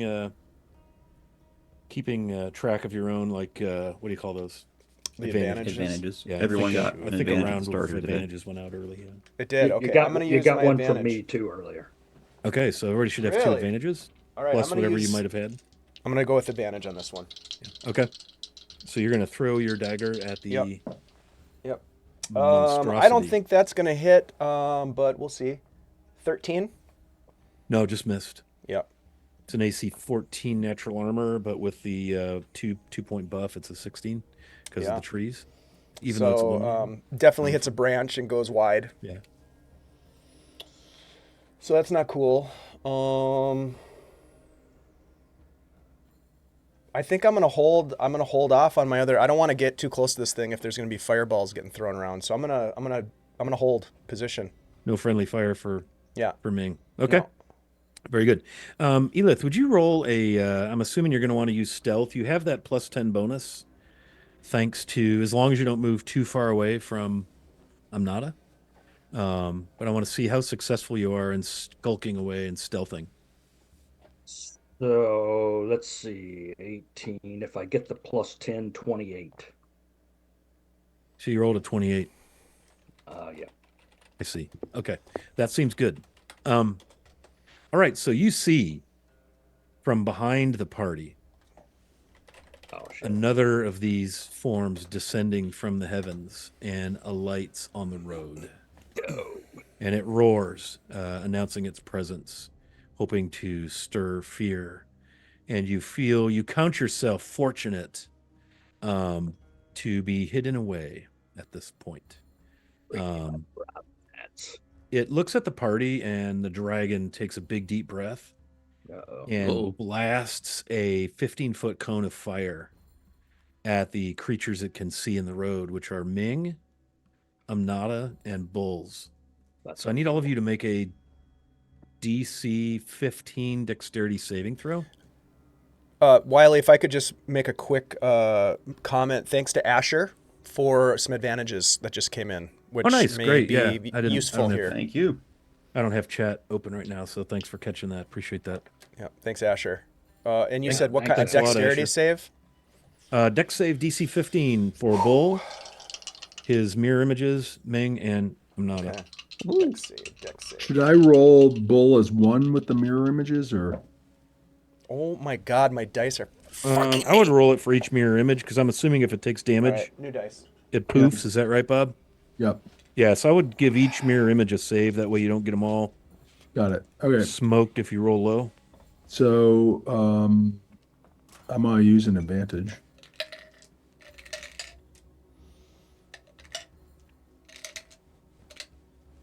So 16. I'm gonna mute myself while I scream. That's a save. Okay, and then that's the real bull. A fake bull 13. That's a fail. Okay. Fake bull 9. That's a bigger fail. And fake bull 10. That's also a fail. Okay. So all of a sudden, 3 bulls are. You guys, all I've got for +2s is 1 right now. You could use that if you want to save one of the bulls, because that would put you right at the DC. I'll use one of the +2s. Okay. Great. Okay. So yeah, this thing lands in the road behind you and breathes fire. Then that make your day. And roars, and that's up on the ram's legs. It's the lion's paws, probably about 20 feet behind you. Not quite 20, actually more like about 10 feet behind you. Sorry. So if you made your save, you take 15. If you did not make your save, you take 30 fire damage. How did you do? I'm not. Excuse me. I made my save. I also have resistance to fire damage. You take half of half, so 7. 7. Yep. Yeah. So those of you who made your save, you took 15 points of fire damage. I rolled with with advantage thanks to Asher, and I still only came up with a 12 total. Ouch. Is that a fail? Yeah, so you got 30. Yeah, that's a fail because he's DC 15. So when you say 30, do you mean 3-0? 3-0, yeah. Ouch. 3 and 0. Yeah. Okay. 30 damages from fire. Yep. Good question, though. That burns. Well, it's helpful. Sometimes I don't articulate clearly.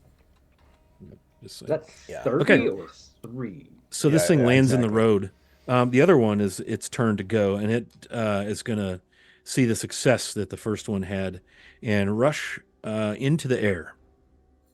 Out of the moonbeam, out of the acid. I'm assuming that acid glob is like a stationary thing, right, Elith? No, I think it's like a splash thing. Because didn't it? I think it does damage a second, like at the end of his turn, right? It does. It says on a failed save, 5d4 at the end of its next turn. Okay, so so that means it's like still on him. It's not a thing he's moving out of. Okay. That's what I think. So it's going to go about 15 feet in the air right at the party. So just kind of directly above you, and it's going to breathe fire on you. So I'm going to have you roll another DC 15 dexterity save. Because fire, dex save. Is that am I still out of it? You're out of it. Yeah. Yeah. And you feel when do we get to run? To be quite well hidden. One of them's got to be almost dead. I'm using my last advantage right now to make sure that I don't die right in this encounter. So I'm back to 0. But thanks, chat, for keeping me in the running. Only gravely wounded. That's better. Bull got a 9, but he'll use the other advantage. I mean, I've got a +9 to my dex saving throw, and I'm still... So that's a 10.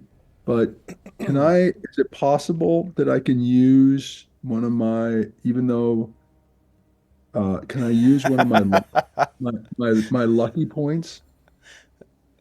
Yeah, how do these work? Is this your feat? Did you take lucky for feat? Yeah, nice. So you have 3 lucky points per long rest. Whenever you make an attack or ability check or saving throw, you can spend 1 to roll an additional d20. Nice. Go ahead, man. We're going to do that too. Yeah. We're going to do lucky. Let's see. Okay, you save. You take 15. Happen to accumulate the same amount of damage. They must be like twin chimeras. 1. 1? God damn it. That's not luck. Well, that is luck. It's just not the kind you're hoping for. Yeah. Okay, so that was for Bull, and then the other Bull got a 21.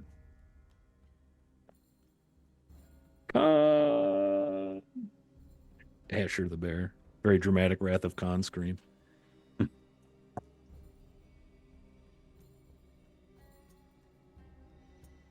Hey, Cardman, what's up, man? Welcome. We're just playing around with some Chimera. Little random wilderness mountain encounter. Totally fairly rolled up with dice. Dice told the tale. Damn dice. Okay, Bull, so you took 30. Nice. All right. Bull, it's your turn, speaking of you. Wait, is that the end of its turn? 5d4. Hit me with that. It takes 13 more. Oh, well, damage. You already had that figured. Huh? Nice. I did. I was ready. It's good to be efficient when dealing damage. Yeah. You're welcome. So Do you want me to describe how it dies? It's not dead. Are you sure? So who's next to Yes. Bull? There's one hovering above you about 15 feet, and then you have Amnata and Yep. Ming with you on the road. Okay.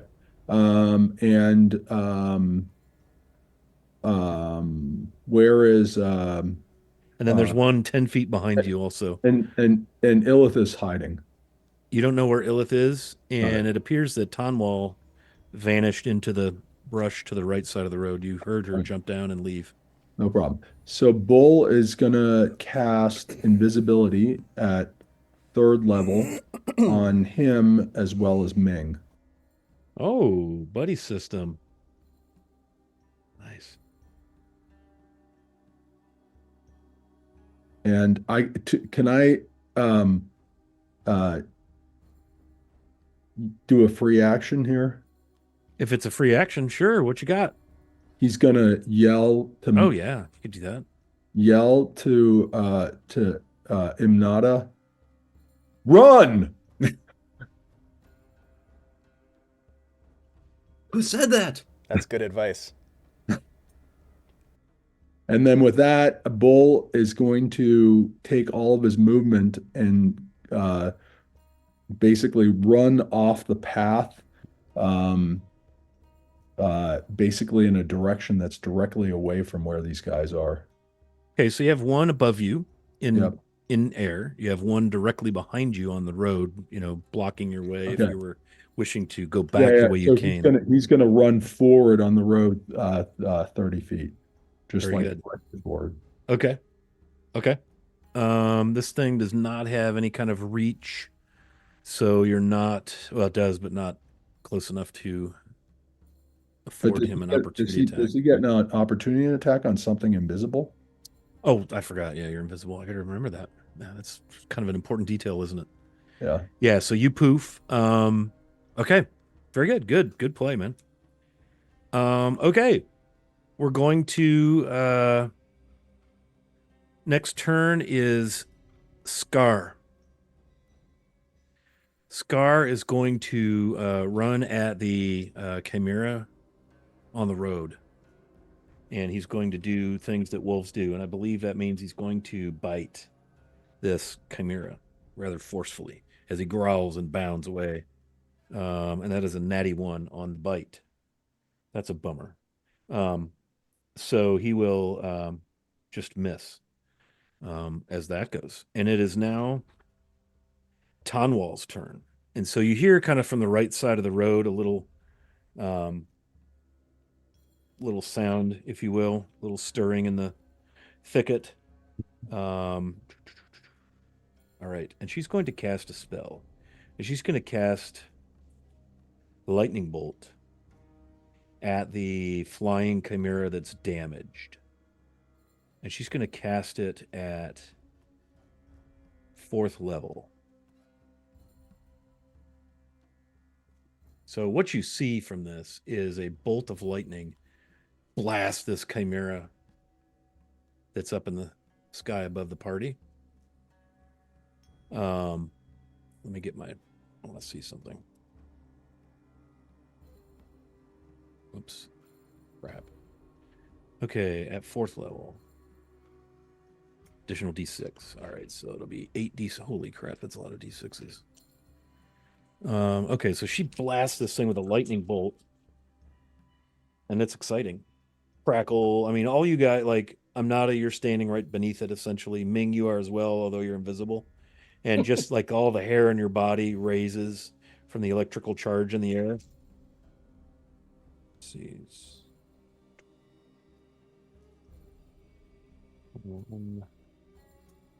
7 is 28. Plus D10 is an additional electrical charge blasts out of the gauntlet she wears. 28 and 7 is 35. And this thing makes a dex save of 15. What is her spell save? 17. So he Very takes glad we brought her with. 20. What did I say? 35 damage, right? 28 and 7. 35. Yep. Okay, this thing is looking wicked rough. Not dead, but it's, listing and swirling and swooping in the sky above Amnata. And it looks really bad. And then she runs toward Scar and whistles as it runs toward her.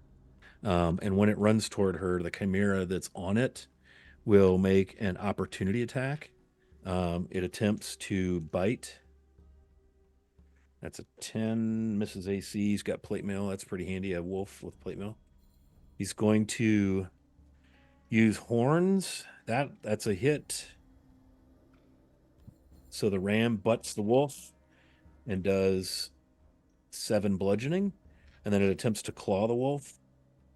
And that is a miss. So the wolf takes 7 as it runs toward Tunwall. That brings us to Amnata with your 4 initiative. Someone wake the druid. Yeah. It's your turn, buddy. Oh, they're not dead. Sorry. Huh? Okay, well, unfortunately, moving my moonbeam would be my action, and I want to try something else. So the moonbeam's going to stay where it is.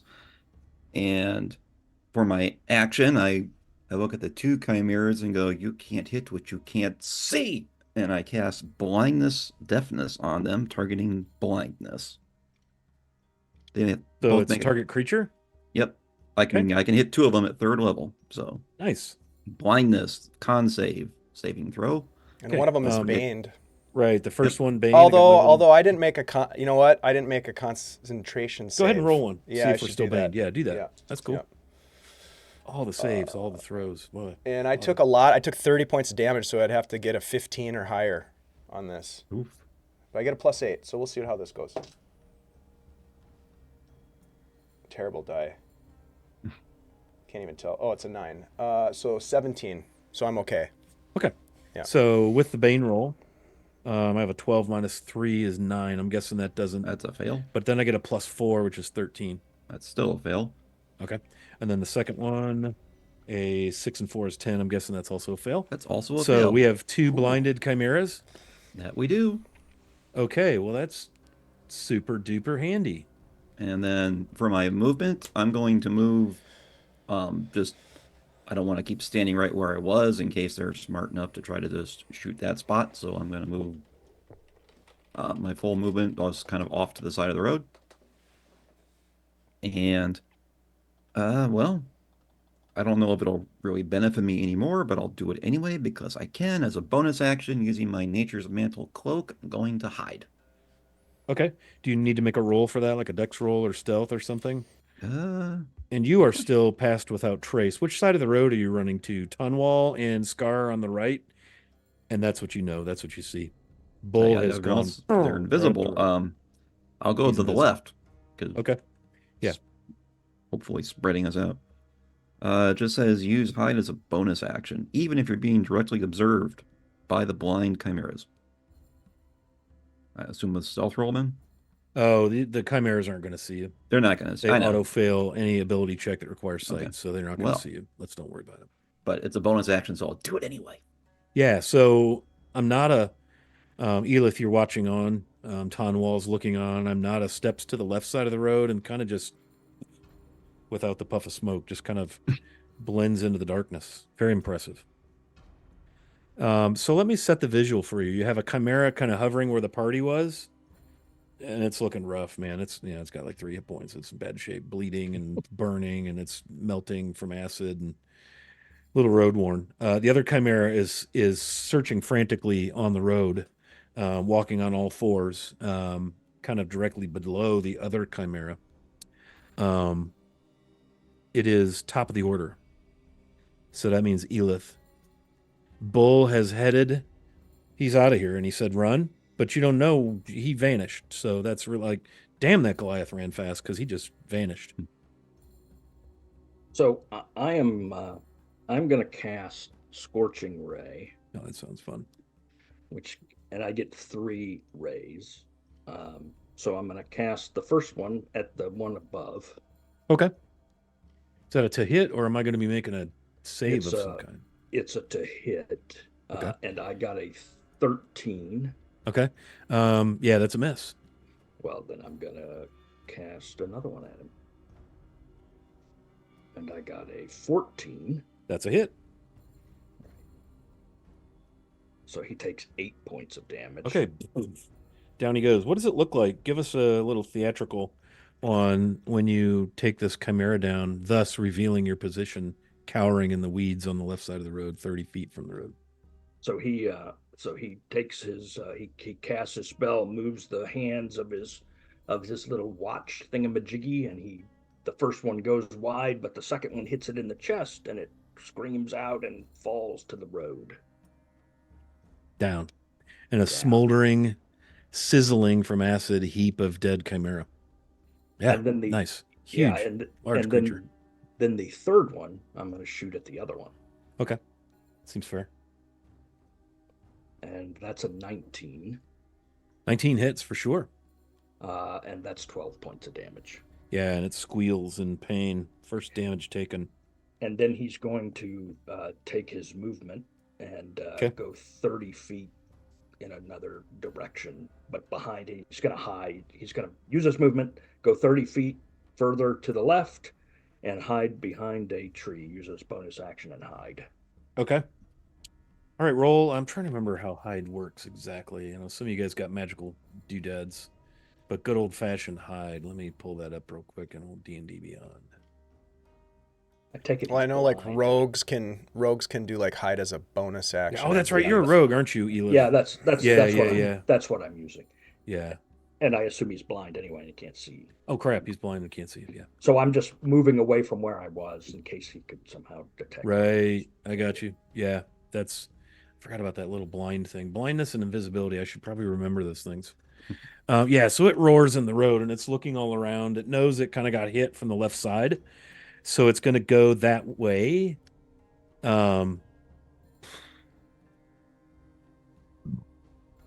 Excuse me. All it says here is that its attacks have disadvantage, but like rule of cool common sense to me, what the hell is it? How does it even know?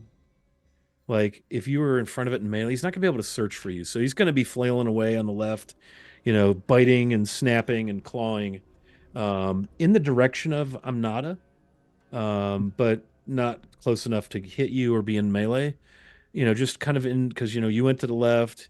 Elith just hit him from the left. I mean, he's aware enough and cunning enough to know he just got hit by a scorching ray from the left. So he's going that way. But he's just off flailing in the weeds about 30 feet off the road. So he probably even ran kind of past, in the direction of Amnata. You ran towards me. Yeah, Ming, you're up. This guy is he on the ground? This creature? There's a deceased chimera right near you because you were still in the road, correct? After Bull invisibled you? Yeah. I haven't had a chance to go anywhere yet. Yep. So there's one on the ground dead, but in the other one? The other one ran off the road to would be the southeast would be the my brain's not okay. Kind of easterly. Am I able to get to it with my movement? Yeah. Okay. So then, as my bonus action, I will use a second dose of poison on my other dagger. I will race up, and I will, I'm guessing because I'm attacking and I'm unseen, I will have advantage on this attack. Yeah. I will race up to it, and I will drive the dagger in. I'm going to use my advantage from Cardman. Thank you, Cardman. This is the last one. Nice. To do this. And that is going to be, this is okay. I think this is going to hit. It's going to be a 17. Yep. Okay. So hit. And you don't have to burn an advantage because he's blinded. You have advantage on your attack. Oh, so thank save you. that Okay. advantage. Yeah. Yep. Thanks for the reminder there. Just occurred to me. All right. Yep. So yep. there's dagger damage, and then there's going to be some sneak attack damage. Sneak damage, yeah. Which Hashtag is rogue life. 2d6. Yeah. Sorry, let me grab. I should have done this before, of course. There we go. All right. So Waylaid on sneak the road. attack, and then there's also the poison damage, which. Sorry, still learning this character. You're good, man. Yeah, it's hard when you play once sometime during a month. There it is. And it's been, I think, about 6 weeks for this game. Holidays and the like. Oh, shit. Okay, it's 2d8. All right, this one, I think this is going to hurt.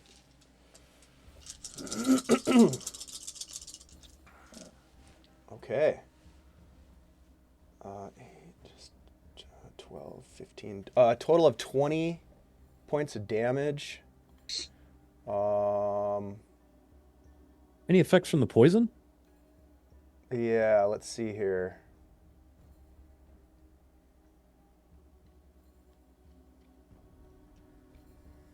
Actually, so I need a con save, please. DC 14. Okay.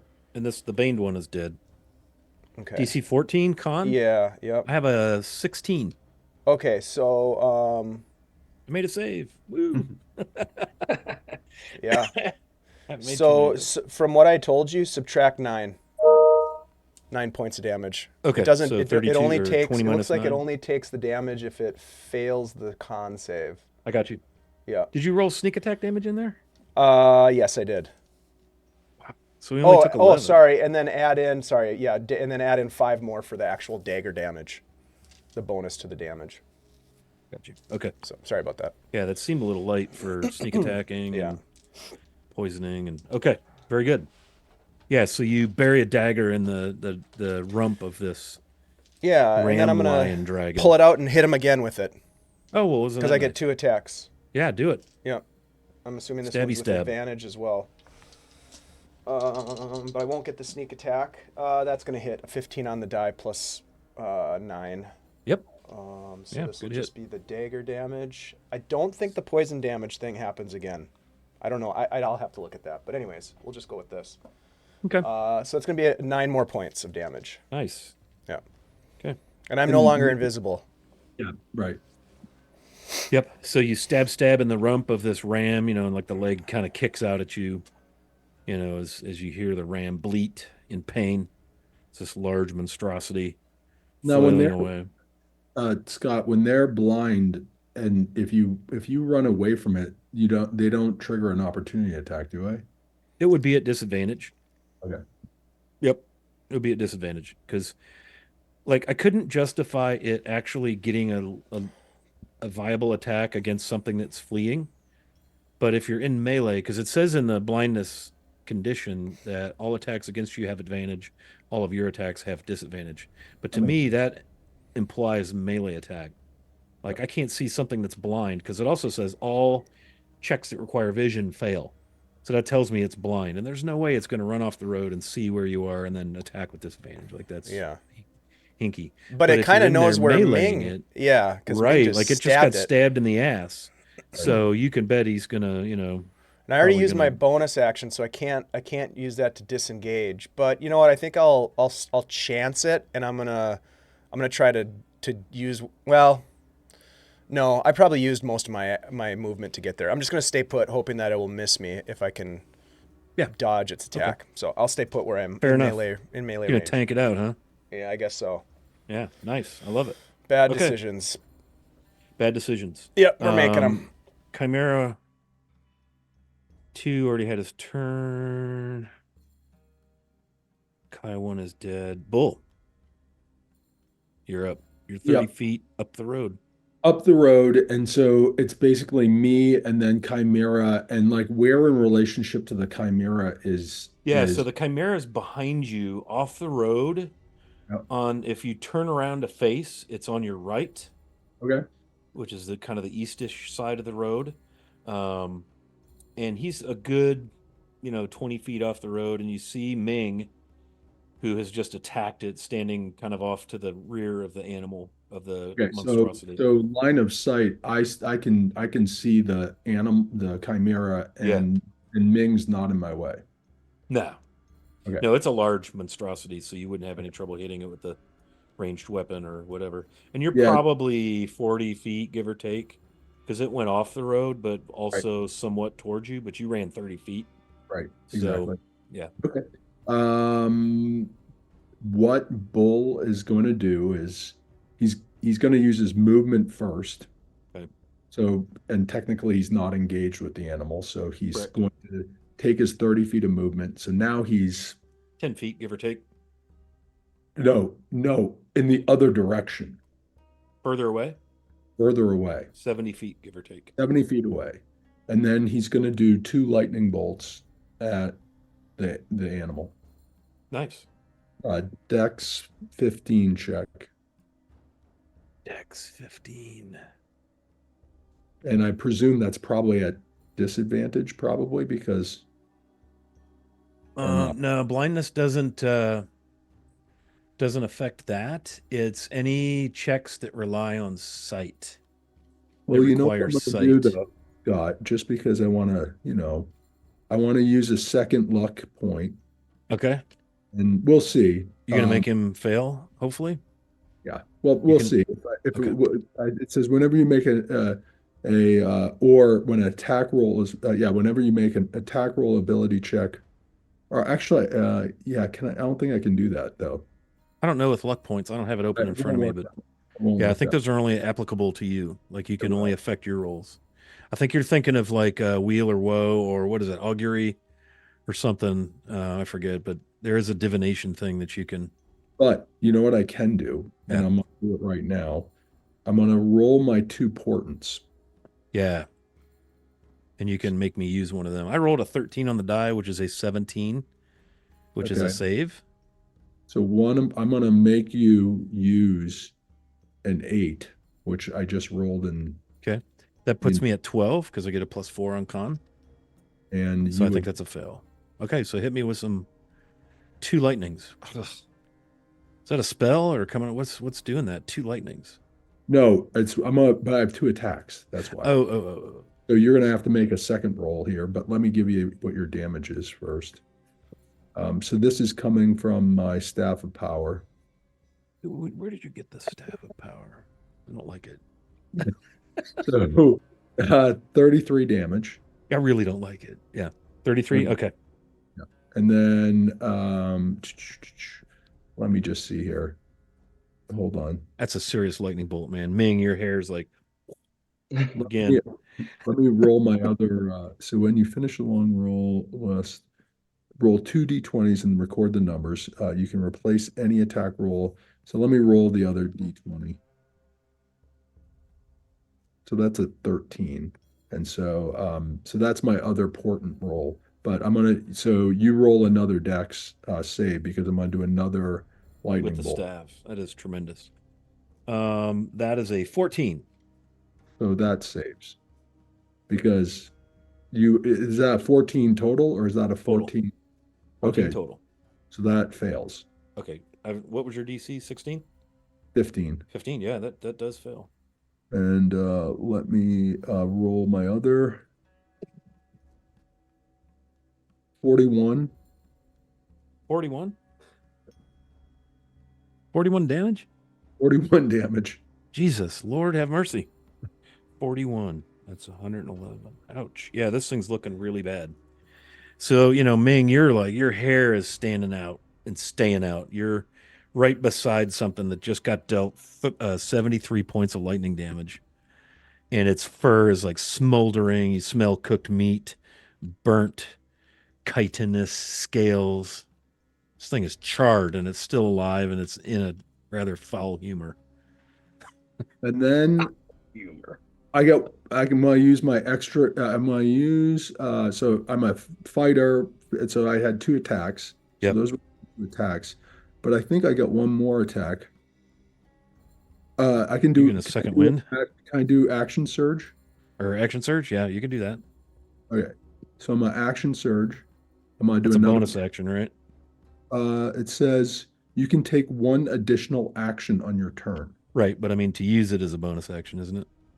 Or I does it don't know. not consume a bonus You action? use an action surge as a fighter. Does that mean that is that a bonus action?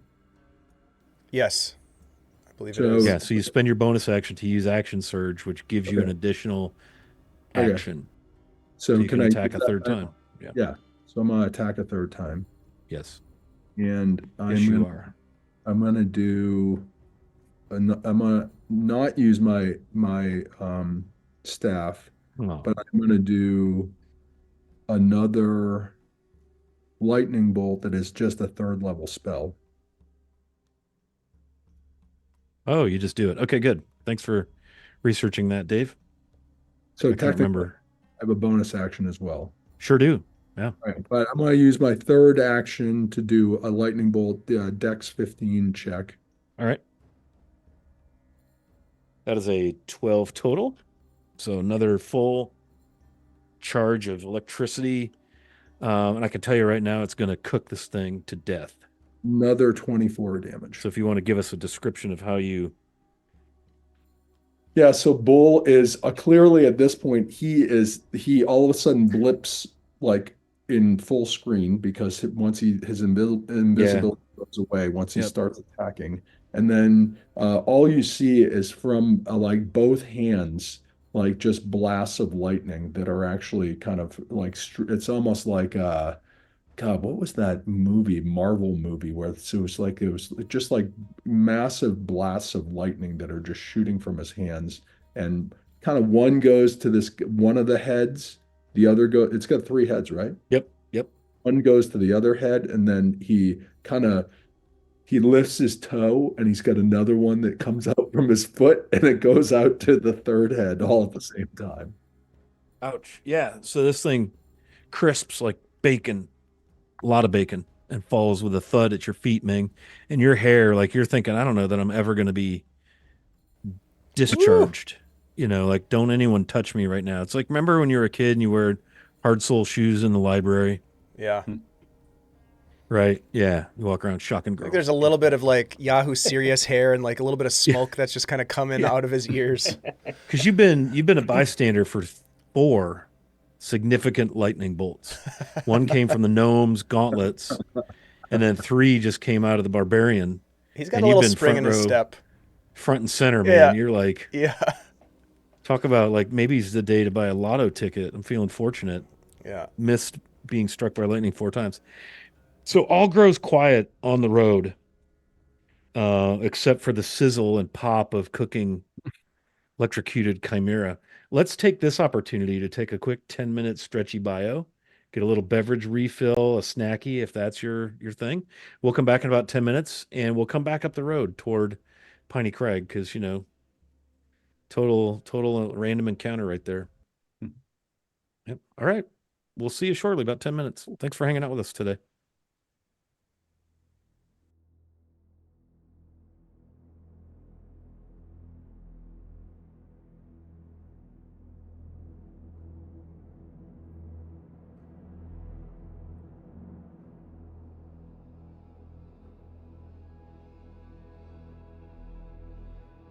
All right, cool.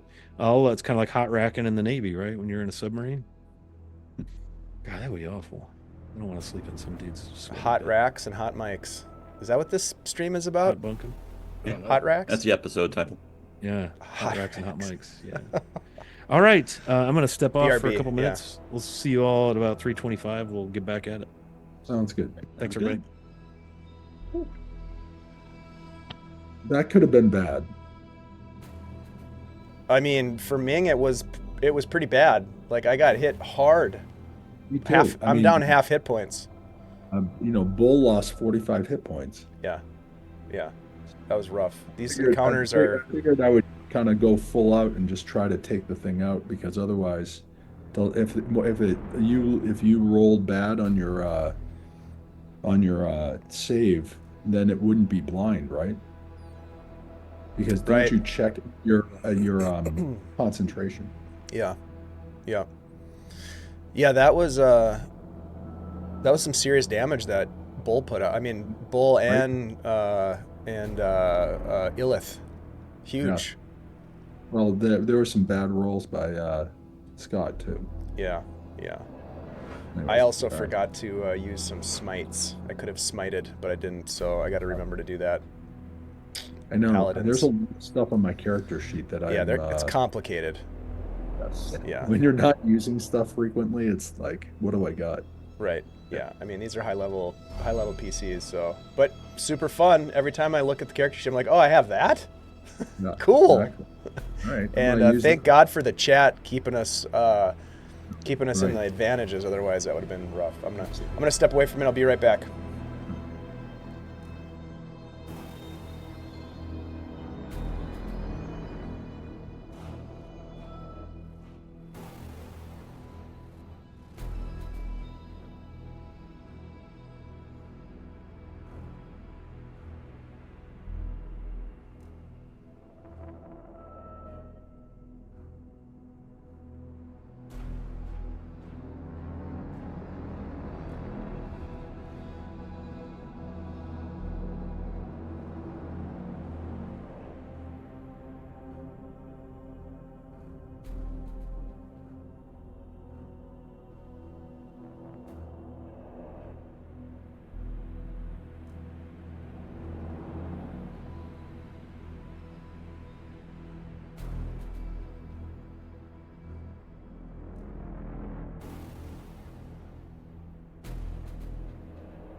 Okie dokie then.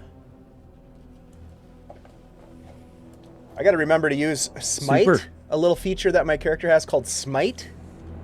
Oh. Because I forgot I was a paladin. You're a thief paladin. Yeah. Yeah, I forgot I was a paladin. So there we go. Yep. All comes back to you after a little while. Mm-hmm. It is hard to remember what these characters can do when you don't play them often. Plus, we're playing at 8th level, so you're seeing things that I think we're 11th feats and level. abilities that 11th. I thought you were 8th level. 11th. We're not 8th level. I'll tell you that. Hopefully, Is it everyone 11th? else is 11th because I am. Had 8th in my head. Yeah, when you said that earlier, I was like, uh-oh. Like, Yeah, I 11. might have to refigure this character. No, it's yeah. Oh, I know what I did. I saw male paladin 8, rogue 3. Yeah, that last round or whatever, 2 rounds or round and a half with all that damage that we were putting out. Holy crap! Like, yeah, the lightning bolts, the fireballs, the poison thing, some vitriol. shit just went down. Yeah, that it was acid. nuts. That Yeah. that was acid cool. globe put out. I've some never pain. seen that used before. Vitriolic that called? sphere. Yeah, that's a Vitriolic cool. sphere. That's a cool spell. Yeah, it's pretty awesome. Just flavor-wise, it seems awesome. And then it did a ton of damage. Yeah. And it's the gift that keeps on giving, Clark, the whole year Mm-hmm. through. Nice. Nice. Nice. We got a few friends in the viewing room. It's been cleanly shoveled by Bill's Mafia.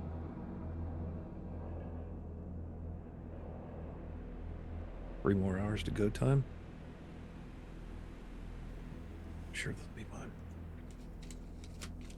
If they win, they have to go to Baltimore, right? Whoever wins goes to Baltimore. Yeah. Baltimore's no BS. Yeah, We've matched up with pretty good. Baltimore pretty well, though. We haven't had too much trouble with them, so. But they're particularly good this year on defense. So. Yeah, they are. We'll see. We'll see. Just get through today.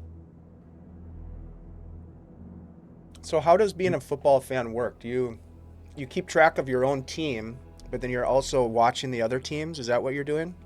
Assessing and evaluating? Yeah, because you get into the playoffs, and the playoff tournament is what decides who plays who for the championship for that season.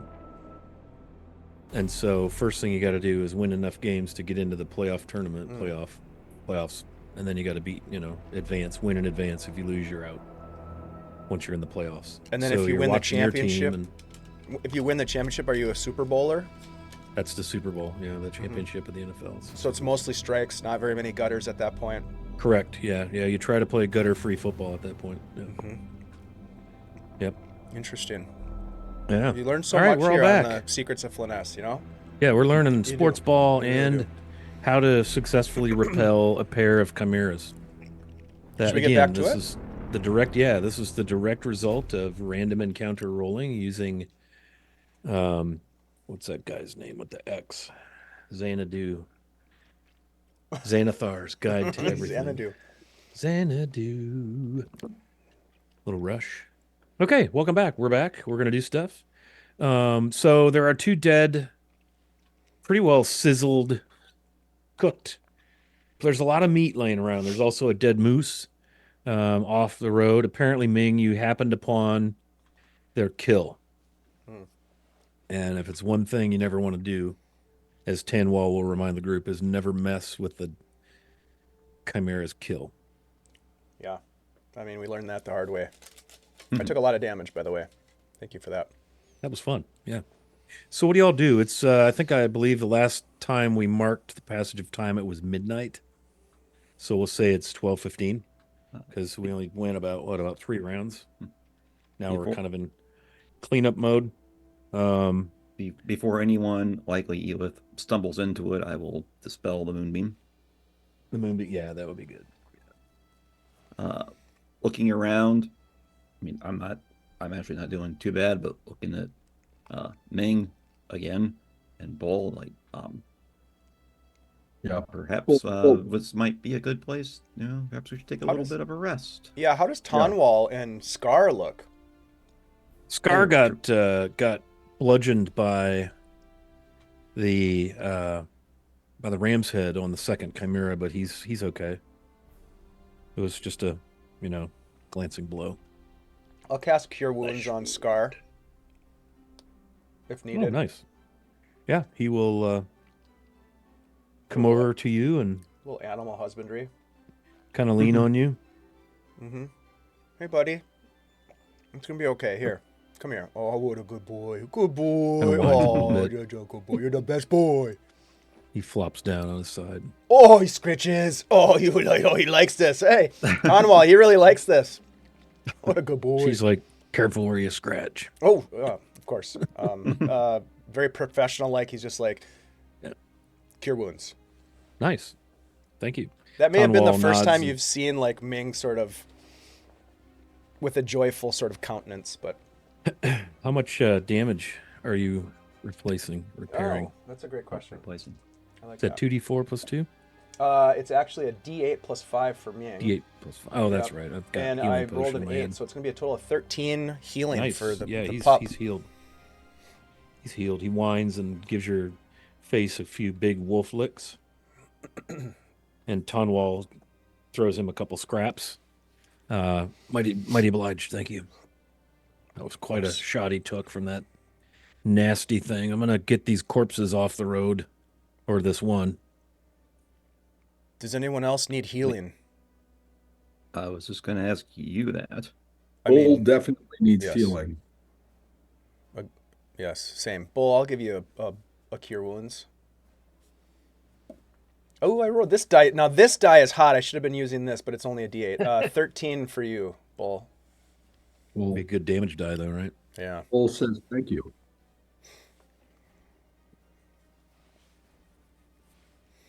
I will cast Cure Wounds on Ming. Ming's a hurting pup right now. How much damage did you take, man? I took a total of 45 damage. Yeah, you got caught up in the fire breath. Yeah, I got hit twice, I think. Luckily for you all, they didn't recharge. So. Yeah. Very lucky. Bull's also going to drink a potion of healing. 19 healing. Thank you, sir.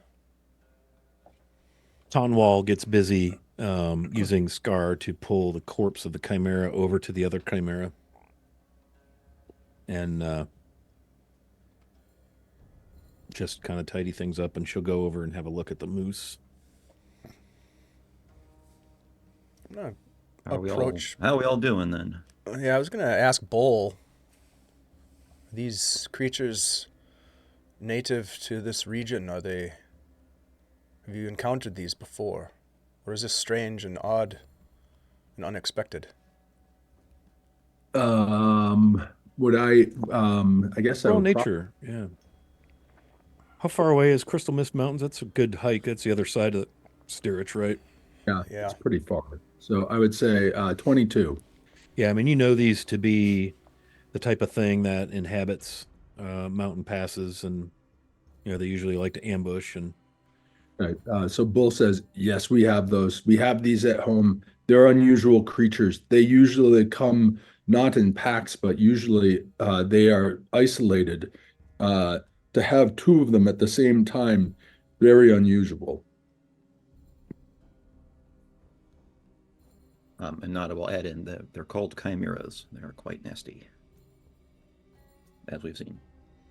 Tonwall nods. Yeah, they like to play with their food, and sometimes I've seen them wound an animal and just track it mercilessly for days until toy with it and torment it and revel in its pain and suffering before finally consuming it. So good that the world is rid of two of these vile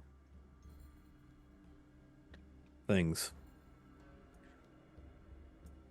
So should we press on, or do you wish to rest? We just had a difficult battle. Bull still is looking still a little peaked, and so he says, to the group, it may be good for us to briefly find camp for a few hours to be able to before we make our approach to the fort. So does the group wish to take a long rest or a short rest and burn hit die? Which, if you remember the rules, you can burn up to half your available hit die on any short rest, and then when you long rest, you'll get half of those hit die back that you burned. As opposed to a long rest, we If would you long rest, you would get half of any damage you're down at the time of your long rest. It's an 8-hour stint, and then you get half of whatever you're down. But currently, what time is it? It's probably about 12:15 a.m. 12:15. Yeah, the clouds So, have, for the most part, cleared. It's a clear, icy night. and we're 12:15, and we're still how far from the fort? You're probably 4 or 5 hours away. So if you Okay. long rested, you would be, able to get to Piney Crag by noon. Okay. Bull looks and says, it may be best to take a longer rest. And if we're going to do that, I got a few more healing spells I can distribute here to help make everyone feel better in the morning. Tonwall, is this acceptable to you? Yes.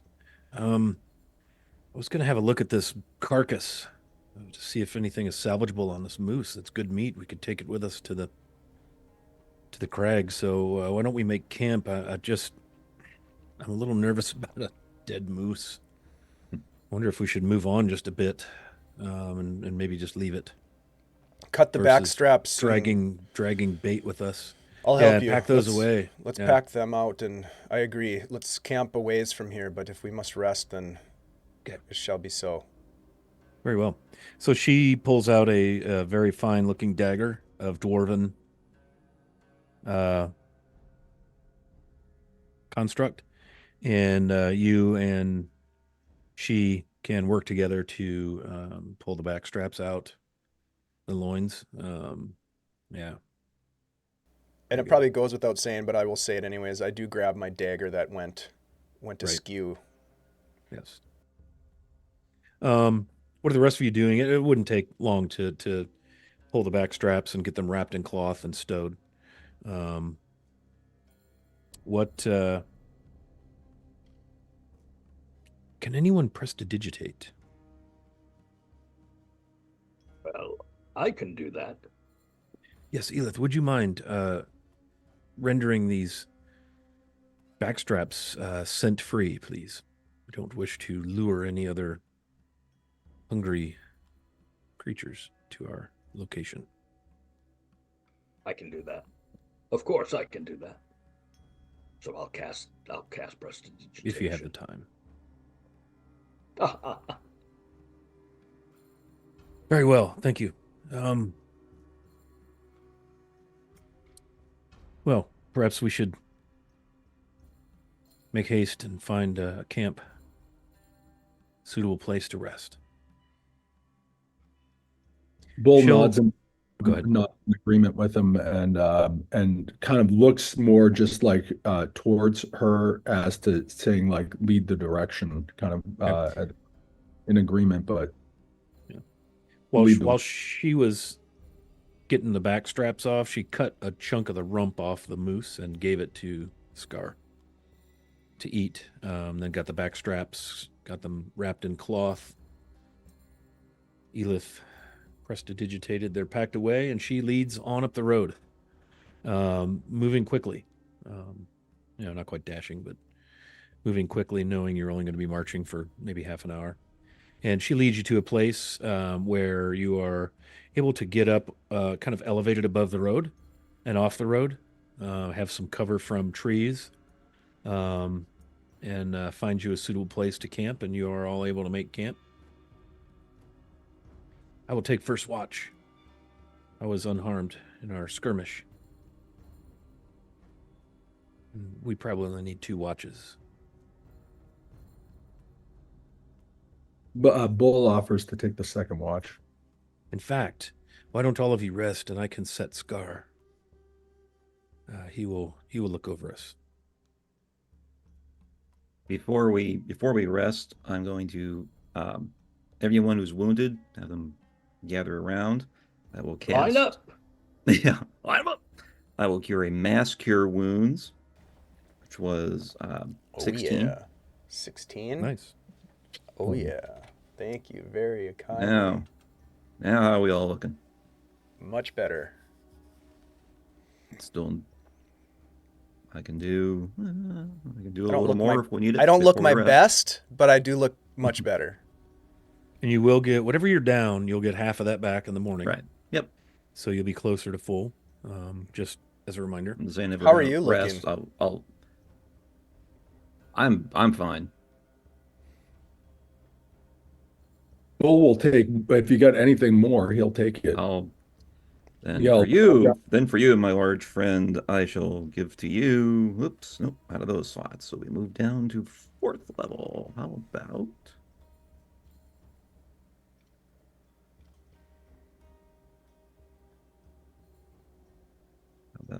Plus 4, 20. Yeah, that bull feels like he's a new bull. What else? Nice. What else you got up your in your bag of tricks over there? Is Ming still hurting? Yeah. Oh, Okay. well. How about 2, 3 plus 4, 14 plus 18? Yeah, I'm looking as good as I'll ever look. Okay. And then I've placed my healing hands upon Bull, and then on Ming, and then I'll look over at Elith. Oh, I appear to be unharmed. This is not surprising. Okay. Well, I once learned that you should not stand beneath fire, breathing creatures. A lesson I hope that you all have also learned. That is some ancient wisdom that you've picked up in your travels, Indeed. I imagine. Yes. It is indeed. Okay. All right. So you see Tanwal speak into Scar's Bale's ear, and he immediately sets watch, kind of pacing around, in and out of sight. He will alert us to any concerns. Rest well, friends. And she kind of curls up in a pile with her fur cloak. And before you know it, you hear snoring coming from inside the pile of fur.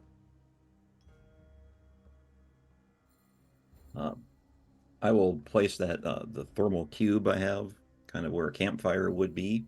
So it's radiating warmth for everyone. Nice. And then I will... Seems like a nice resource. And curl up on my mountains. Little bedroll and tuck my tail in. And Scott, my new portent rolls are 16 and 3, just so you know. Yeah, jot those down and prepare to wreak havoc on me later. No problem. Just wanted to let you know. Appreciate that. Yeah, man. Okay. That's a cool little thing, portent. Okay, anybody else do anything, or are you going to rest?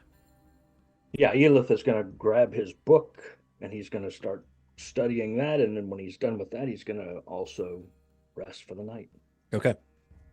All right, so whatever means you use to track your character sheets, mash the long rest button. That is a part of that system, whether via pencil or D&D Beyond.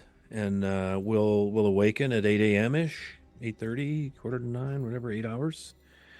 Well rested. Whatever damage you were still down, you would have gotten half of that back.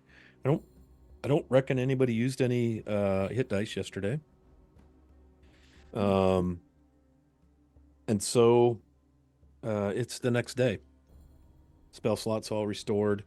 You awaken and Tanwal is already up. She has a small fire going over which she's making coffee. And she appears to be quite good at this wildernessy stuff. There's no smoke from the fire. And she's got it to where she's brewing like a kettle of coffee. When he rises and after he stretches and looks at the coffee a little longingly, waiting for it to get ready, Imnata will turn and kind of bow his head and cup his hands and start muttering a few words, and using Druidcraft. I'd like to go to Scott at the weather desk. Can you tell us what the weather forecast for the next 24 hours is? Sure, it is crisp and cold and clear. The winds have picked up, blowing down in your faces from atop the Jotuns, which is common, or not uncommon for these here parts. What one might call prevailing winds, 10 to 15 miles an hour, gusts 20 to 25. Small craft advisory in the bay. No, wait a minute. Yeah, so that's kind of what you got for weather. It is clear and crisp. Clear skies for the foreseeable future. Okay. Yeah. I will You awoke to some frost on anything that would allow frost on its surface. Scar is sleeping, not far from the small fire. As Tonwall gets coffee for everyone who wants some. She's got some dried meat and cheese laid out on a flat rock. Typical camp breakfast. I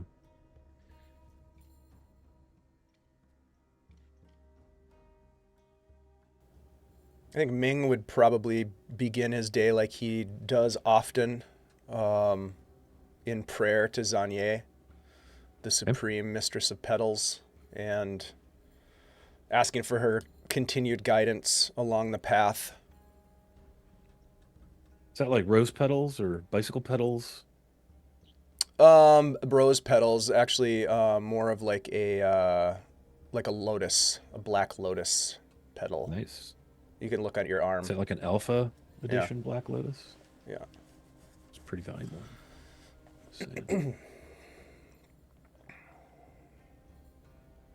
And I think Elith would start his day the way he typically starts his day, drinking coffee and eating cheese and dried meat. Yeah, Bull is basically you can see that like he's probably been up for like already an hour and a half before everyone else has. His stuff is packed and he's just strategizing, thinking which way he's planned to be able to moving forward. He's kind of already gone up the tom wall and had a little bit of a conversation about kind of what's the next steps with regards to how we're moving. He also in that period of time, he was able to actually do a little bit of work on with his spell book to be able to make sure that he was ready for anything else that was coming through. Okay.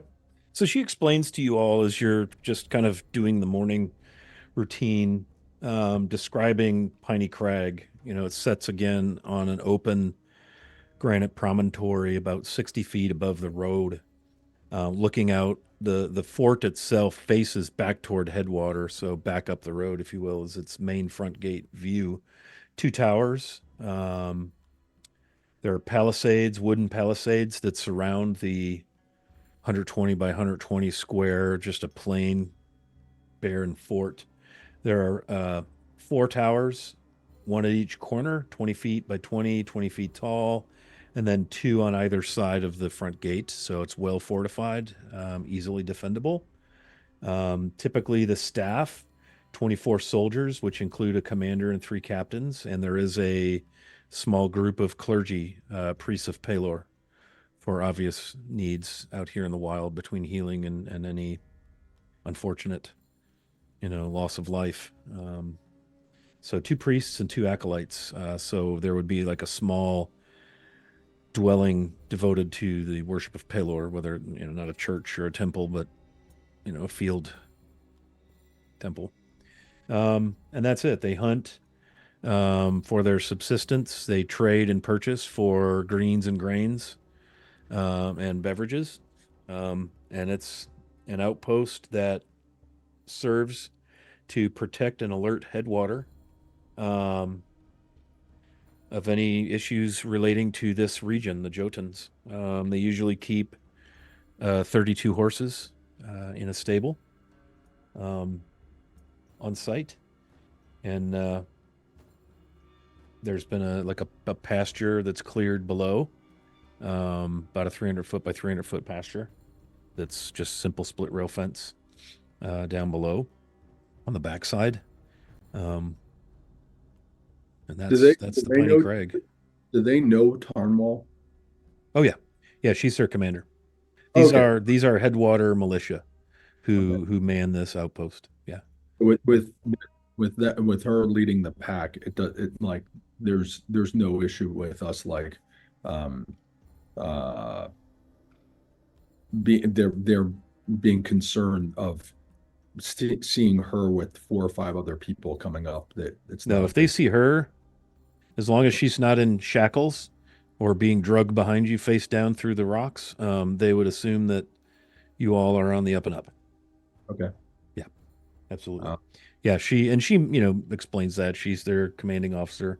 She oversees the entire militia protection of Headwater.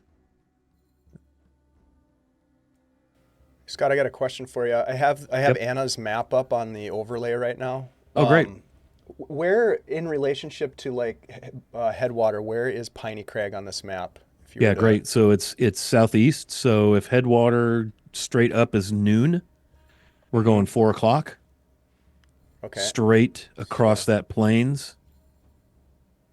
And you're going right into the deepest edge of the border there, and that's where Piney Crag is. okay, It's still in Sterich, and it's in the you can see that's right where the mountains kind of begin. so kind of where this red boundary is. Yep, yeah, where Yep. that boundary Okay. is the boundary of Sterich. Okay. And it's nothing more than a simple outpost meant to look out and protect Headwater. They patrol the road, they patrol the region, just looking for signs of anything. Caravans supply them on a regular, and that's what's been odd is there's been a caravan that hasn't been heard from for a couple of weeks, hasn't returned, and so there's let's go check on the team.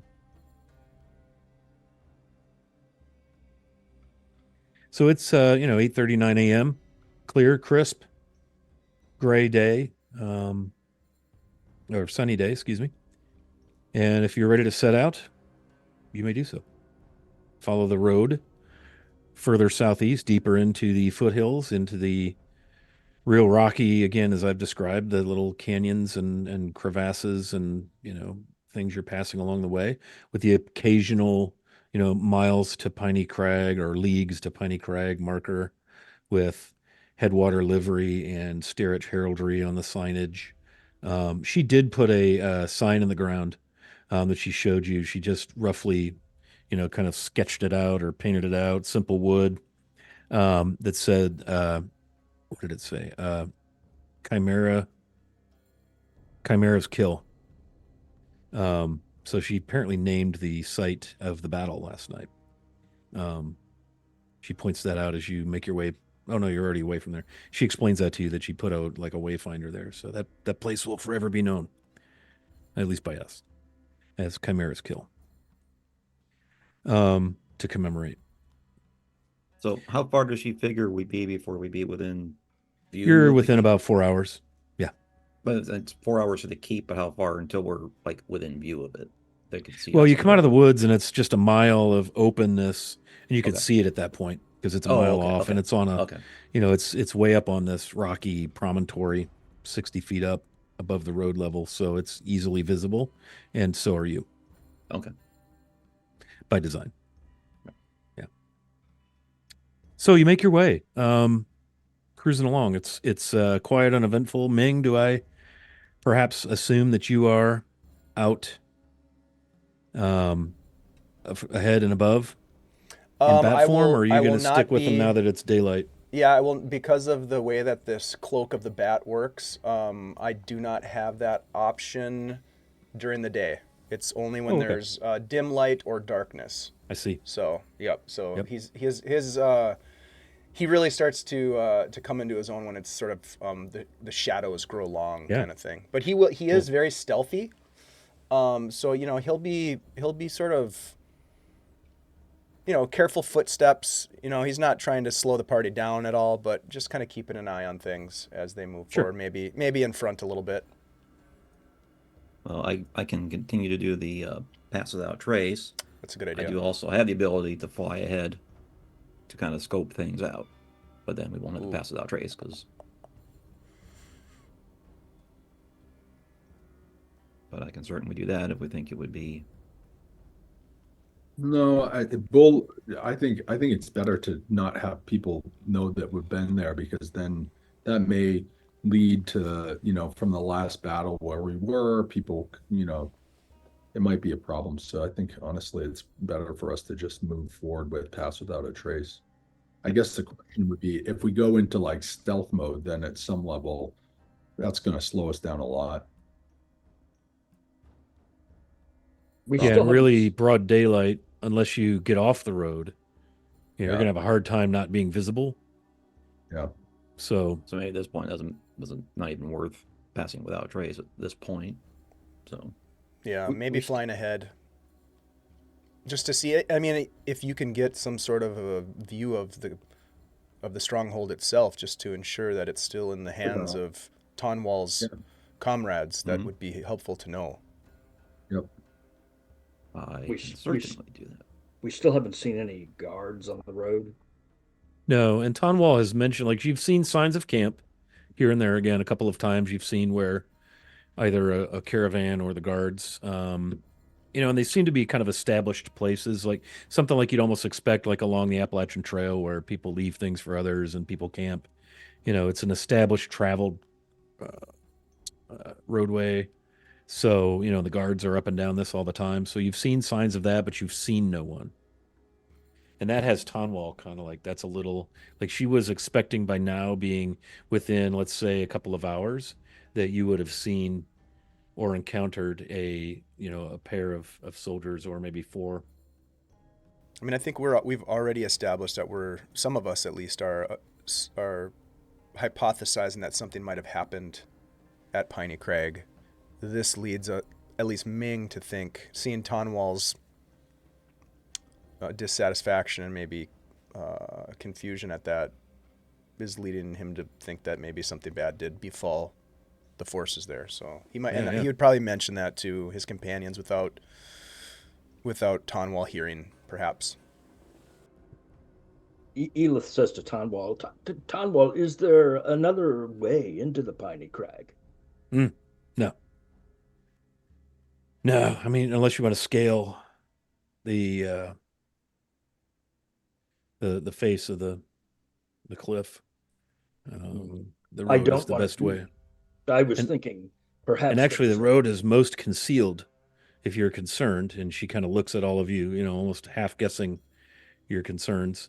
She's made no secret that she's worried. The once you cross the open plain, you're so close to the base that they'd have to come down the road to see you, if in fact that we're being watched by evildoers or whatever. If in fact something awful has befallen the outpost. Did I hear something about Amnata wild shaping into something that can fly? I do have that ability. Okay, are you doing that, or did we not? You're still a couple hours out. It's very tree-ish. It's you're more canyons and slots and things you're coming through, narrower. Mm-hmm. That's why I was asking how close we are to when we be visible from the keep. When we're out of the tree line, etc. Oh, is that when you plan to? Yeah. Go up and do a little recon? Yeah. Okay. Before we step out, and before we're on the open plains, full visibility, and suddenly a hawk flies out from the groove. Gee, where'd that hawk come from? Want to wait. Yeah. When we're still a little bit. Do it before you leave the cover of the woods, the tree line. Yeah, that's fair. Makes sense. Seems reasonable. Yeah. So you're making your way.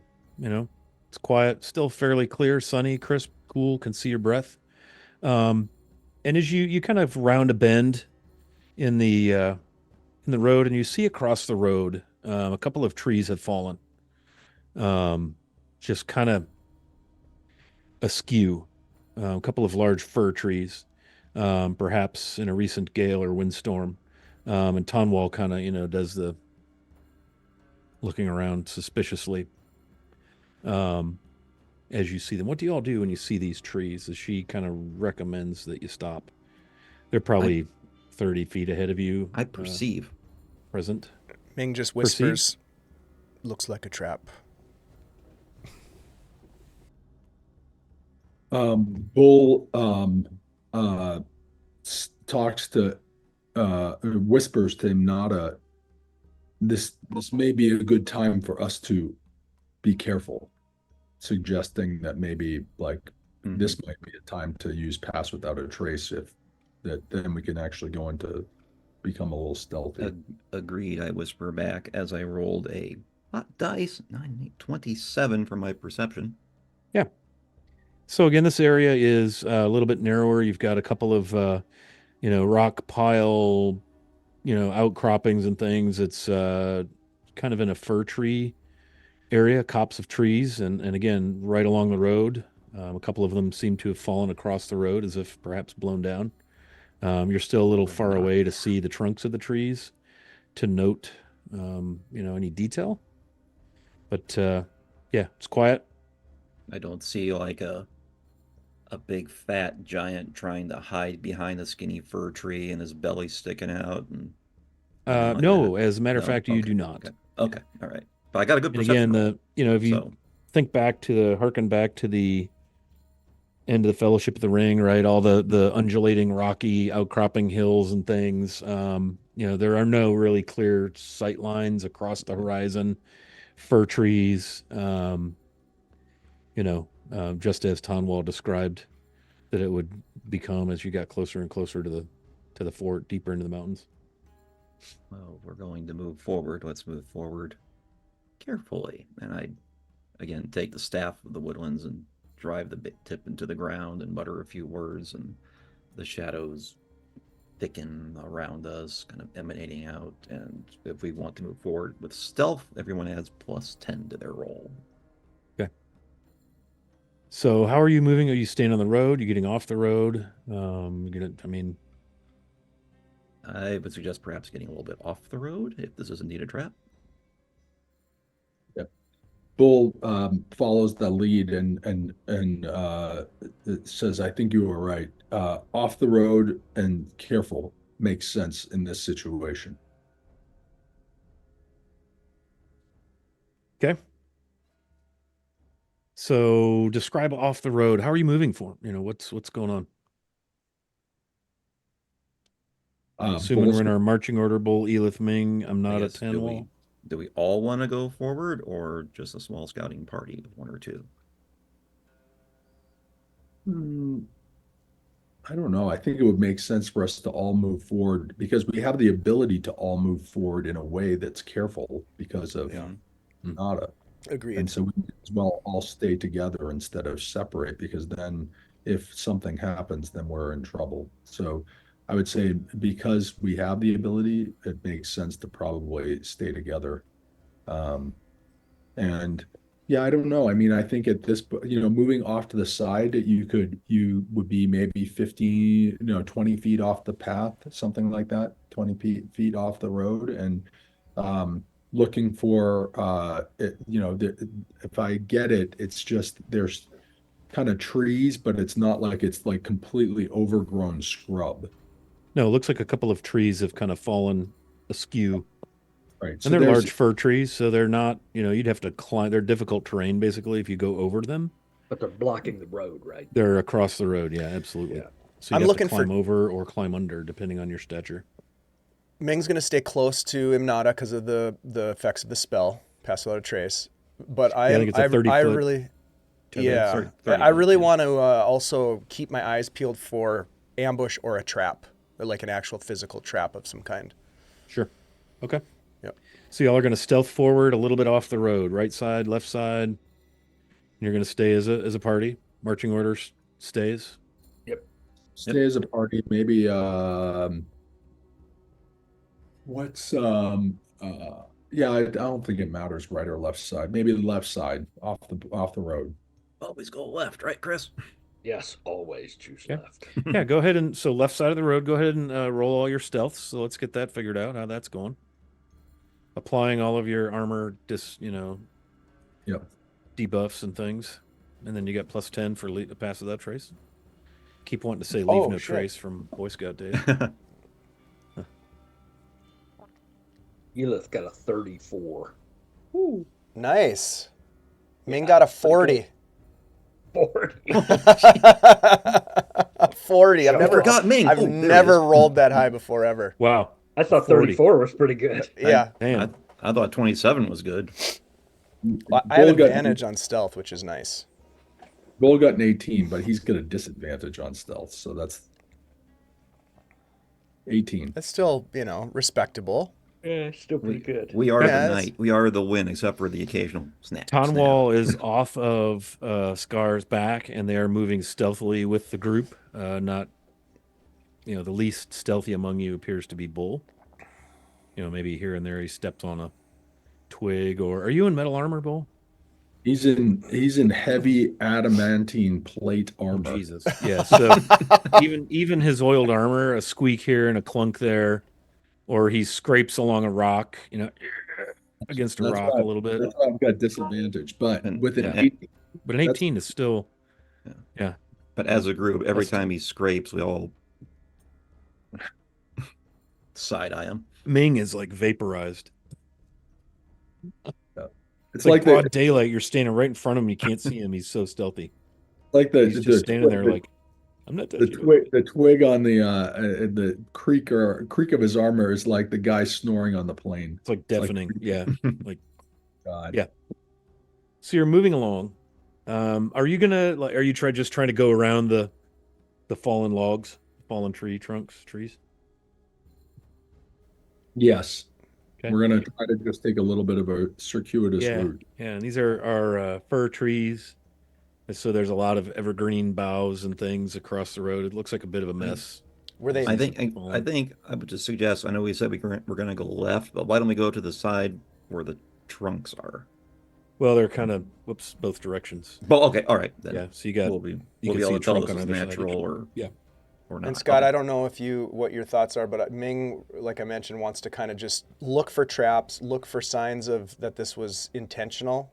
Maybe whether they were hewn with an axe, or if they were pushed over, or they just fell, which seems unlikely and very coincidental to Ming. Right. Yeah. Yeah. Roll perception. Okay. That's going to be pretty good. That's going to be a 16. Okay. Okay. Yeah. So as you get close enough to see, it looks like the tree, the side that the trunk is on, the tree is tipped over and the trunk is just pulled up out of the ground, and it's probably a foot or so in diameter. So it's a decent sized fir tree. And the roots have pulled up. Soil, it's all disturbed around it. Are you going to go over to it? I don't know yet. Is it a healthy tree? Like it looks like it should just be. Yes. It's not like it was a dead tree that fell over. I believe this was intentionally done. Be on alert. I'm getting that feeling. How close do you all want to get to the base of the tree that's been, the one that's been fallen over? 20 feet? Just out of range of the trap. Oh, okay, perfect. Noted. Maybe like 10 to 20 feet, maybe, so we could get a look at it. At least get an eyeball on it. Yeah. Hard to see any detail. Yeah, so you see the base. When a tree has been knocked over and some of its roots pull up, the fan that's created at the base of the tree, and just a big mess of disruption and chaos right there. Imnada's also searching the ground for, say, big footprints. Okay. Roll perception.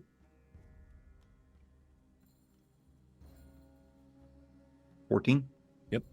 So from where you are, you don't see any footprints where you are.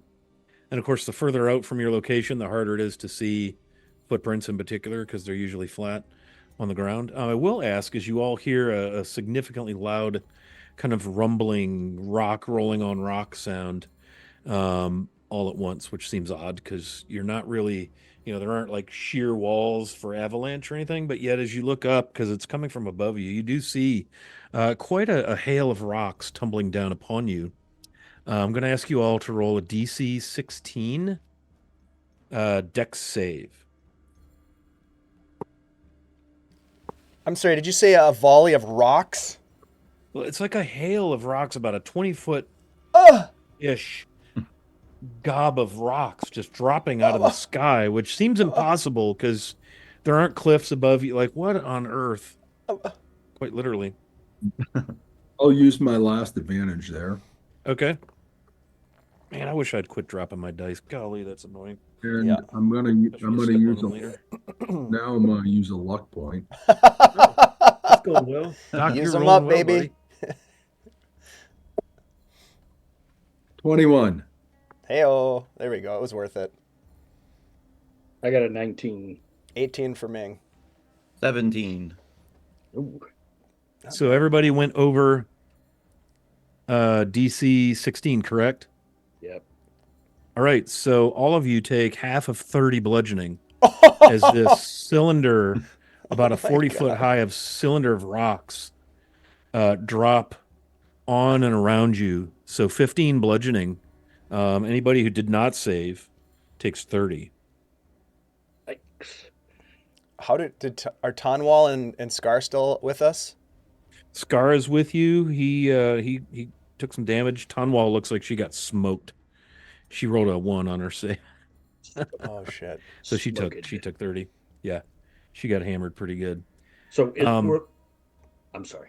yeah, so I that was just out of nowhere, this huge, like about a 20-ish foot radius of rock just starts dropping out of the sky. Um and I'm going to ask everyone to roll initiative. Oh sure. How you like me now? I'm glad we rested. Probably. Okay, I'm just saying. I'm Yeah. glad we Yeah. rested. Me too. Holy And then- crap, dude. Probably a bunch of halflings. Evil halflings. Giant Invisible. halflings. Weevils. Invisible happen. It's weevils. Giant weevil halflings. Those are the worst. They're troublesome. Initiative, you say? Initiative, I say. I'll be damned. And because I said, and I'm the DM, Yeah. that's you what say we have to do. goes. So 25 to 20, please. Let's get a 25. Nice. And you're the initiative king. Yeah. Okay, 20 to 15. 18 for Ming. 19 for Amnata. And 19 Oh. What are your dexes? Dex for Bull is where is it? Dex? 14. Mine is 15. All right, so I'm Nada, then Bull. That's everybody, right? Okay. Elith, you are first to act as this hail of rock comes down onto the group as you're basically, if you like look to your right, which is kind of what you guys are doing, you're like 20 feet or so from the big crown of the base of the tree that's over, and you're standing there kind of in the woods getting pummeled by rock and boulders, and you're completely like, where the hell did that come from? Because there's no cliff, like an avalanche or something. So what do you do? So I don't see who threw it. No, you do not see it. They're just kind of raining from the sky in about a 20-foot radius and a big, and then they stop. Is there something above us? Do you look up? Yeah. No, there is not. There's trees, some of which are kind of waving, have been bashed and battered. There's, the occasional limb is dropping and foliage and stuff. But no, nothing above you. How close are we to the fort? You're still a couple hours out. Okay, so it's not coming from there. Probably not. No. Yeah. Okay. It's weird. They just kind of came like straight down.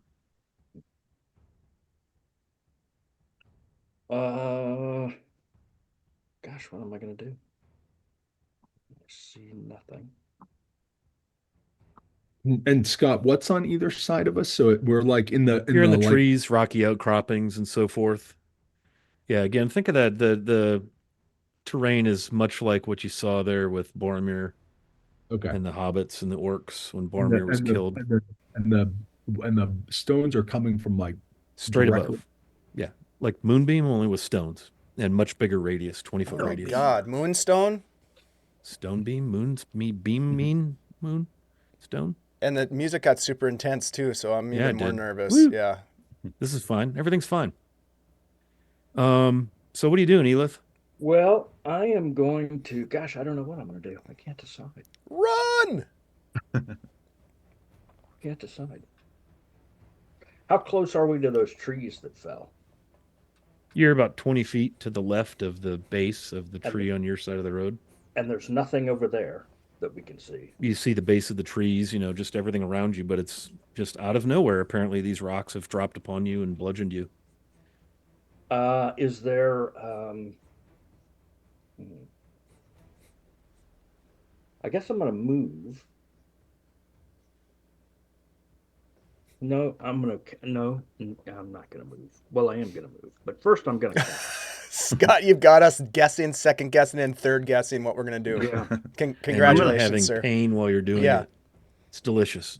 I'm going to cast greater invisibility on myself.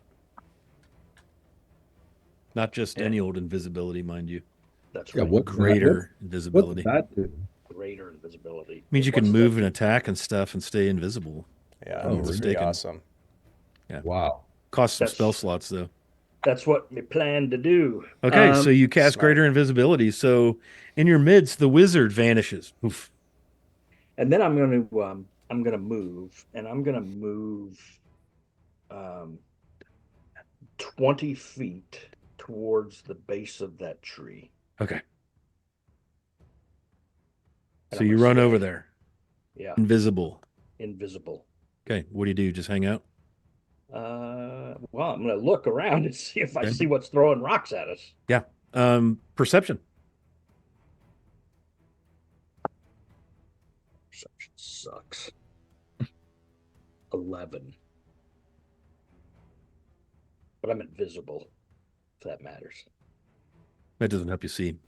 I think it does. It does not. Dude, this music is slapping. It's like super perception. It's stressing me out, and I know what the fuck's going on.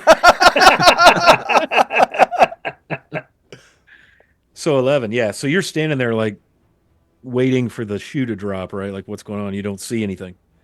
Is that all you do? That is all I do. Okay, Amnata. What are you doing, buddy? I'm going to cast Locate Rock Thrower. That's what I should have cast. There we go. There it is. Oh wait, I didn't take that one. I didn't think it would be applicable. Damn. Darn it! Instead, I'm going to start to run to my left, but then I will use my Nature's Mantle cloak to hide, and I will actually kind of jump a little to forward and hide. So kind of toward 11 o'clock, 30 feet. Yeah. Yep. And hide in your cloaky cloak. In my cloaky cloak. And as I recall, that didn't require an ability check or anything to do. Nope, You just the bonus action to hide. Consider yourself hidden. Okay. I don't know, and I've tried to perceive where this is all coming from. Yeah, go ahead. Okay, I'll do that. Oh, you're gonna make me roll, aren't you? Yes, I am. Okay. Natural 20 plus 8, 28. It's coming from up. Thanks. But it's ended, so that doesn't tell you a lot. But it came from up, and it came kind of straight down, almost in like a 20-foot radius cylinder, which is 40 feet around, by the way. I will mutter to myself because I'm now hidden and know everyone's scattering. I'm gonna seems magical, but okay. I don't know what else on. I got no target, so I'm gonna stay hidden. It is your turn.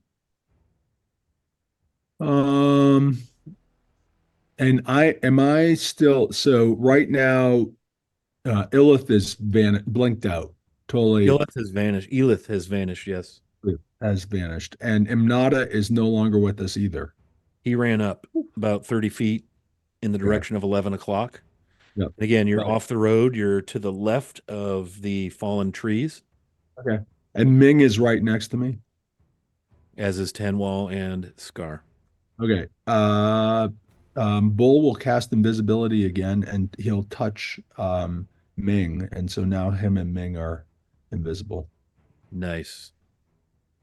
Okay.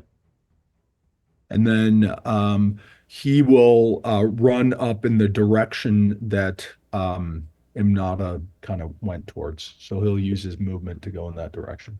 Okay. Very good.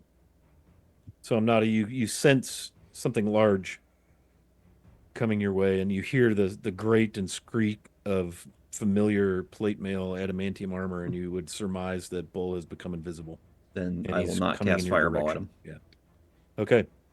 That's Bull. That brings us to Mr. Ming. You're Well, invisible. You're standing there amidst the. Oh, and by the way, your movement, everybody's movement is half. Sorry about that. It's difficult terrain because of all the boulders that fell. So you're able to move 15 feet. So Chris, Elith did not get quite to the base of the tree. just a point of technical clarification, Doc. Is this the normal vanilla invisibility, or is this the kinky stuff? No, this is normal vanilla. Sorry. Okay, got it. Wow, that's pretty spicy for normal vanilla. Yeah. The invisibility a lesser caster might give you. Oh, wow. Wow. Shots fired. Ouch.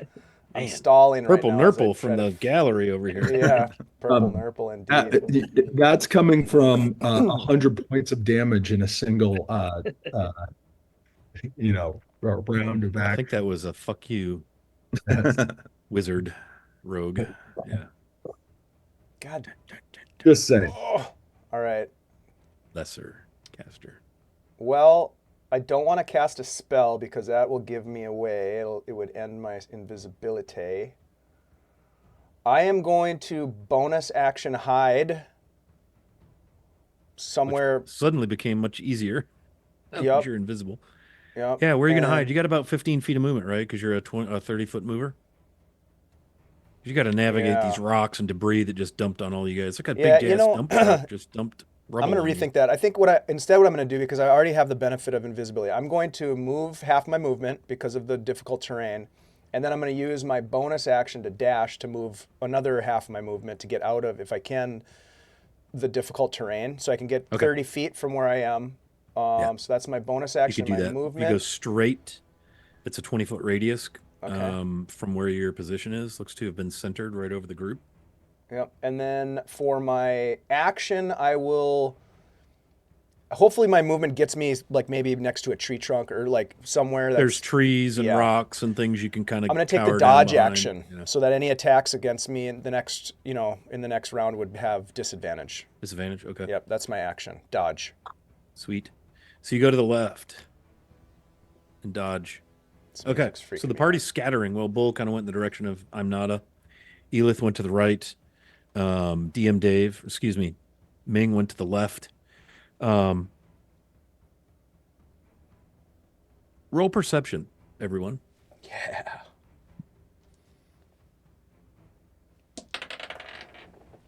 Elith got a 16.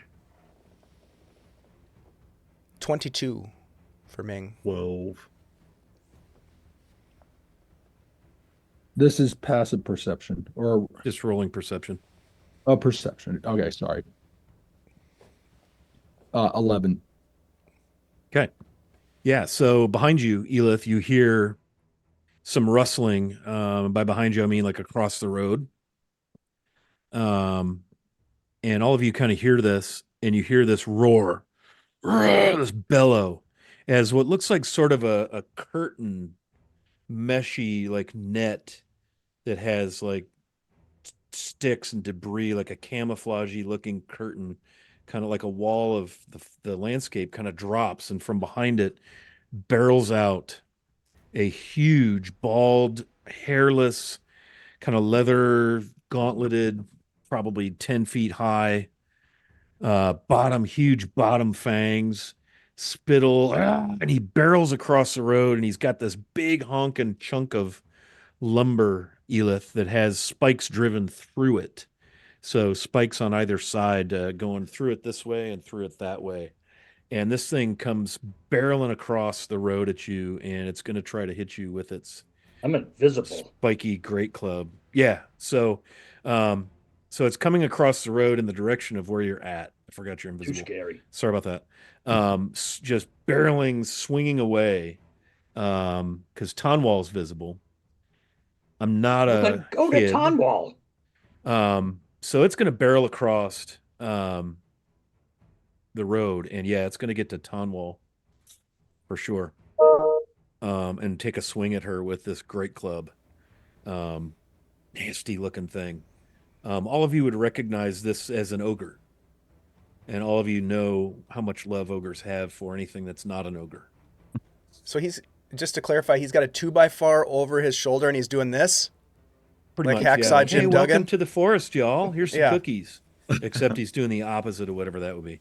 Oh. And he takes a mighty swing with this giant Jeff. club, and he hammers her right in the chest, armored robes and all. She takes a full, yes? Wait. Let me look at something real quick. I'm going to There we go. I'm going to use a reaction. Are you? Because he's going to cruise kind of near you-ish. After you or a creature you can see. So I'm going to use my chronal shift to make him, they're within 30 feet of me, right? Yeah. I'm going to make him re-roll that attack on Tonwall. Okay. Still a hit, 23 or 22. So he brings this great club down on her shoulder, and she grunts, takes the brunt of this, and it's 9 and 4 is 13 bludgeoning. And she's definitely looking a little rough between the rock fall and this ogre who's run across. From in front of you, from behind a huge rocky outcropping, spring 2 orcs, and they hurl javelins. And let's see, who can we see? Tonwall and Scar. So one's going to fire at the wolf, one's going to fire at Tonwall. One fires the wolf and misses. We need her. The other one throws at Tonwall and misses. Boy, is she lucky. So 2 javelins, and then they begin to run in Tonwall's direction as she stands there on the road, looking around like, where did everyone go? Yeah. From kind of behind her, you hear this crashing lumbering in the brush. And just like thunderous, walking, coming through the brush, saplings, rock falling, moving more quickly than one might think as it stomps into view. And it stomps into view about 30 feet away from Tonwall, and it's this huge female hill giant. Huge, massive, 15 feet tall, kind of obese, wrapped in, like worked leather, sleeveless top. Right? Sexy. And hides wrapped around its waist, and it's got like totems, trinkets and things hanging off of it. It has looks like kind of a staff that's got some stuff hanging off of it. It's satchel, bare feet, got like a leather wound ankle bracelet, and it's got these 3 stones, and it's gonna throw them at Tonwall. And the stones look to be connected almost like a bolas by some magical threads of energy, like lightning almost, as she kind of spins it and hurls it. And Tonwall has these things just come at her with this huge burst of like booming, thunderous energy that all of you feel your guts shake when they strike her. And she must make a save and roll. Golly, Ned. Saving throws, girl. And she is wrapped. 18 damage. This may have been wrapped. A trap. She's wrapped. We found it. And crap. And bound, like restrained is the word, because it says it right there. Just read the word, Scott. Restrained. As these things wrap around her. And she, howls and as she's wrapped by this stone energy bolus. It's like 3 stones, and they're crackling and sizzling with energy. And we're back to the top of the order, Elith. So let me set this for you, right? Like Tonwall's maybe 15 feet from you. You're over toward the roots of the fallen tree. Wow. About 40 feet, 45 feet from you is the big giant hill giantress, right? Orcs are barreling down from your right, from the front of the group. Uh-huh. The only person that's visible are the wolf and the gnome, Tonwall. All your party members have vanished. And there's also an ogre that kind of ran past you that's in melee with her. How far is the ogre from me? Probably 13.6 feet. 13.6. How far are the orcs? They're probably still 30 feet away. They're up to your right. They're running toward the group, having thrown javelins at Tonwall, missing. And the giant is not in melee range. No, the giant's still a good 30 feet from Tonwall. The giant stopped and threw the rocks, and they have restrained her. So she is restrained in melee with a happy ogre with a spiked club. Yeah. Totally cool. Yeah, so it's up to me to save her. Everyone. Yes. Yeah. She's pretty much screwed then. It's possible. Yeah. Because ogres, they don't, when they capture their prey and stuff, they're not terribly kind to them, and then they eat them. Yeah, but yeah. And you know me, I'm probably not going to save her.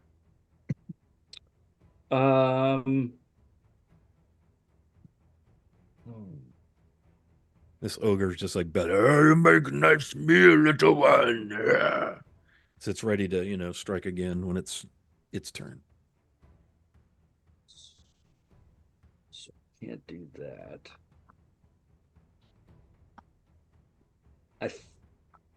What am I going to do? I'm going to cast Scorching Ray again. It's music. And I'm gonna fire at the ogre. I'm gonna fire at the ogre. And the first one's a 12. Okay, that hits. The ogre is unarmored, just got like hide and cloth, and he's almost naked. Yeah, nasty. Yeah, got like toenails sticking out, curled up, nasty out of its torn sandals. I'm just going to say it, Scott. This is a pretty hot encounter. It's awesome, isn't it? It is. That one does 8 points fire. 8 points of Scorching Ray damage. Yep. And then the second one, I got a 21. That's definitely going to work for you. And that's 9. Okay. Yeah, the ogre notices that. And then a 17. Oh, that also hits. Man, look at you with 3 Scorching Rays. Yeah. And that's another 9. Nice. Would you like me to describe 26 how it damage? Not yet. Okay. But it's cool that you did that, though, because he basically whirls around, having been blasted in the back. And he sees nothing because I'm still invisible. Nice. And now I'm going to not run, but I'm going to use my movement, and I'm going to go in a direction where none of them are. Further across the road would probably be the most direct way away. Sure. You've got orcs coming from the right. You've got the lady hill giant. I use the term lady a little bit loosely, kind of off to the left. You got the party area, Tonwall in front of you, and the tree in the road behind you. And that's the way out because the ogre is right there with Tonwall. That's the way I'll go. Okay, so you can cross the road and basically go over to where you see in a big heap is like how like hunters will use like a kind of a camouflage curtain. It's something along those lines, only much more rustic. That the ogre was blended in, hiding behind, and there's like a little alcove nook between some rocks there, and there's a couple javelins laying there, rather large javelins, which is really, in ogre that means long, sharp sticks. And nothing else is over there, like no other. Some turds and bones. Okay, that's where I'm going. Yeah, so turds and bones. Okay, that brings us to I'm not a Wizard. What do you got, man? You're cowering there, hiding in your brave cloak. I'm not. What are you gonna do? I'm strategically hiding. Oh, right. So My bad. I got orcs to the left of me, ogre to the right, and here I am, stuck in the middle. How many of them are within 30 feet of me? So there's orcs that are probably about 10 feet from you, coming from kind of behind your shoulder where they were. Yep. So you got a pair of orcs that are barreling down. They're trying to grab another javelin as they're running. And then the party itself is about 15 feet from you. That's where Tonwall and the ogre are kind of 15 feet back. So the ogre is within 30. And then another 30 feet beyond that is the giantress. So the giant's more than 30 feet away from me, Yeah. but the ogre and the two orcs the are. giantress is about 45. The ogre is 15, and the orcs are about 10 feet behind you. Okay, so 2. Good old theater of the mind. 2. In that case, I'll do this. One additional. Music. All right, I'll do it at 4th level. I'm gonna try the old blindness trick again. Okay. And I will hit the 2 orcs and the okay. ogre. Okay. I can hit all 3 of them. Con saves? Con saves. Fail, please. Okay. Orc 1. Ooh, that's a save. 21. Fine. Orc 2, 17. Oh. Ogre rolled an 11. He gets a +3. 14. He's blind. Okay, so the ogre's blind. I was hoping for time so far. more than one of them, but... Okay. The 2 orcs continue to race forward unimpeded. And then I will then move about 20 feet to I don't know, left, and I will rehide. Always left. Yeah. So 20 feet to the left, further away from the felled tree. Sure. And I will hide. Okay. Very good. Ming. No. Bull. Sorry. You're where I'm not a used to be. Okay. Can I move with my movement to be able to get the ogre and the hill giant lined up? Yeah, you could align them in a line if you're going to make lightning with your stupid staff. I mean, yeah, that's doable. Okay. He's gonna line them up in a row, and then he's got 2 attacks plus, because we rested, I've got my third. I can use my my action surge to Your get a third. doohickey. Yep. And you will be putting yourself between orc and ogre. Yep. The orcs would be behind you by about 10 feet, barreling in that direction. So you're going to basically step in line in front of the orcs and line up the ogre and the giantress. That's exactly what I'm going to do. Perfect. Okay. And then he's going to take 3 lightning bolts, Dex 15 check, coming from my staff of the staff. All right. I got to make 3 decks, right? 1 for each. Yep. Okay. So here's you got to do it for each of the monsters. Right. So yeah. So here's the ogre. First one, and these are dex checks, right? Yeah, these are incredibly dexterous creatures. So he fails once, he fails twice, he fails a third time. So there's some good fortune. The giantress, what was the DC? 15. Okay, she rolled a 16 on the die, so I feel like that's pretty good on the first one. There we go. Dex. A fail on the second one, and you said 16? 15. 15. Sorry. He's brain. So she's going to pass the third one. It looks like she's, about to get blasted by it. And she manages somehow to, this isn't right. This tub of shit should not be able to do what she just did, because she was about to get hooked by the third one, and she saved. So she's got 2 saves. The second one was the fail. So I'm going to use my portent with my 3 to be able to make her fail. Okay. Actually, what that does is forces her to take that roll. Correct. Forces her to take that roll. However, it doesn't work, because she already failed it on the roll, and she used a thing that says she gets to save. She chooses to succeed, which is different than taking a roll. So you're like going, that should have worked. Yeah, the giantress. That's not good. Yeah, that should have worked better. Yeah, so the second lightning bolt will be the one she takes full damage on. So just keep that in mind as you roll your damage. So the ogre got all 3 fails. Yeah. All right. So first roll is 38. So she'll take 19 and he'll take 38. Yep. Jeez, that is a ton of damage on D6s. Yep. That is awesome, dude. Second one, 46. 46? I'm sorry? 46. Holy shit. So the ogre just locks up and collapses. and is like twisted bacon jerky, and is no longer blinded, however. 46 was on the second one, so that's the one she takes in full. So 46. And the Okay, so that's giant takes half 65. of that. Oh no, full. Sorry, yeah. She took And then full on that one, so that's 65 total she's taken. yeah. And then the last one,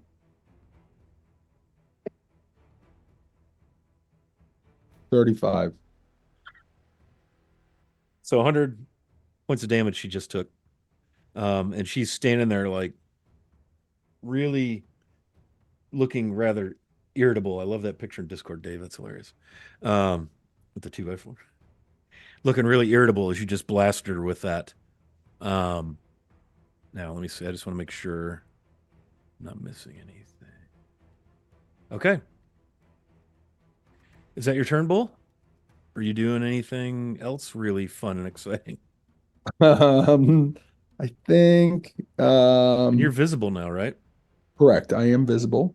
And he is going to I think yeah, that's it. Okay. Ming.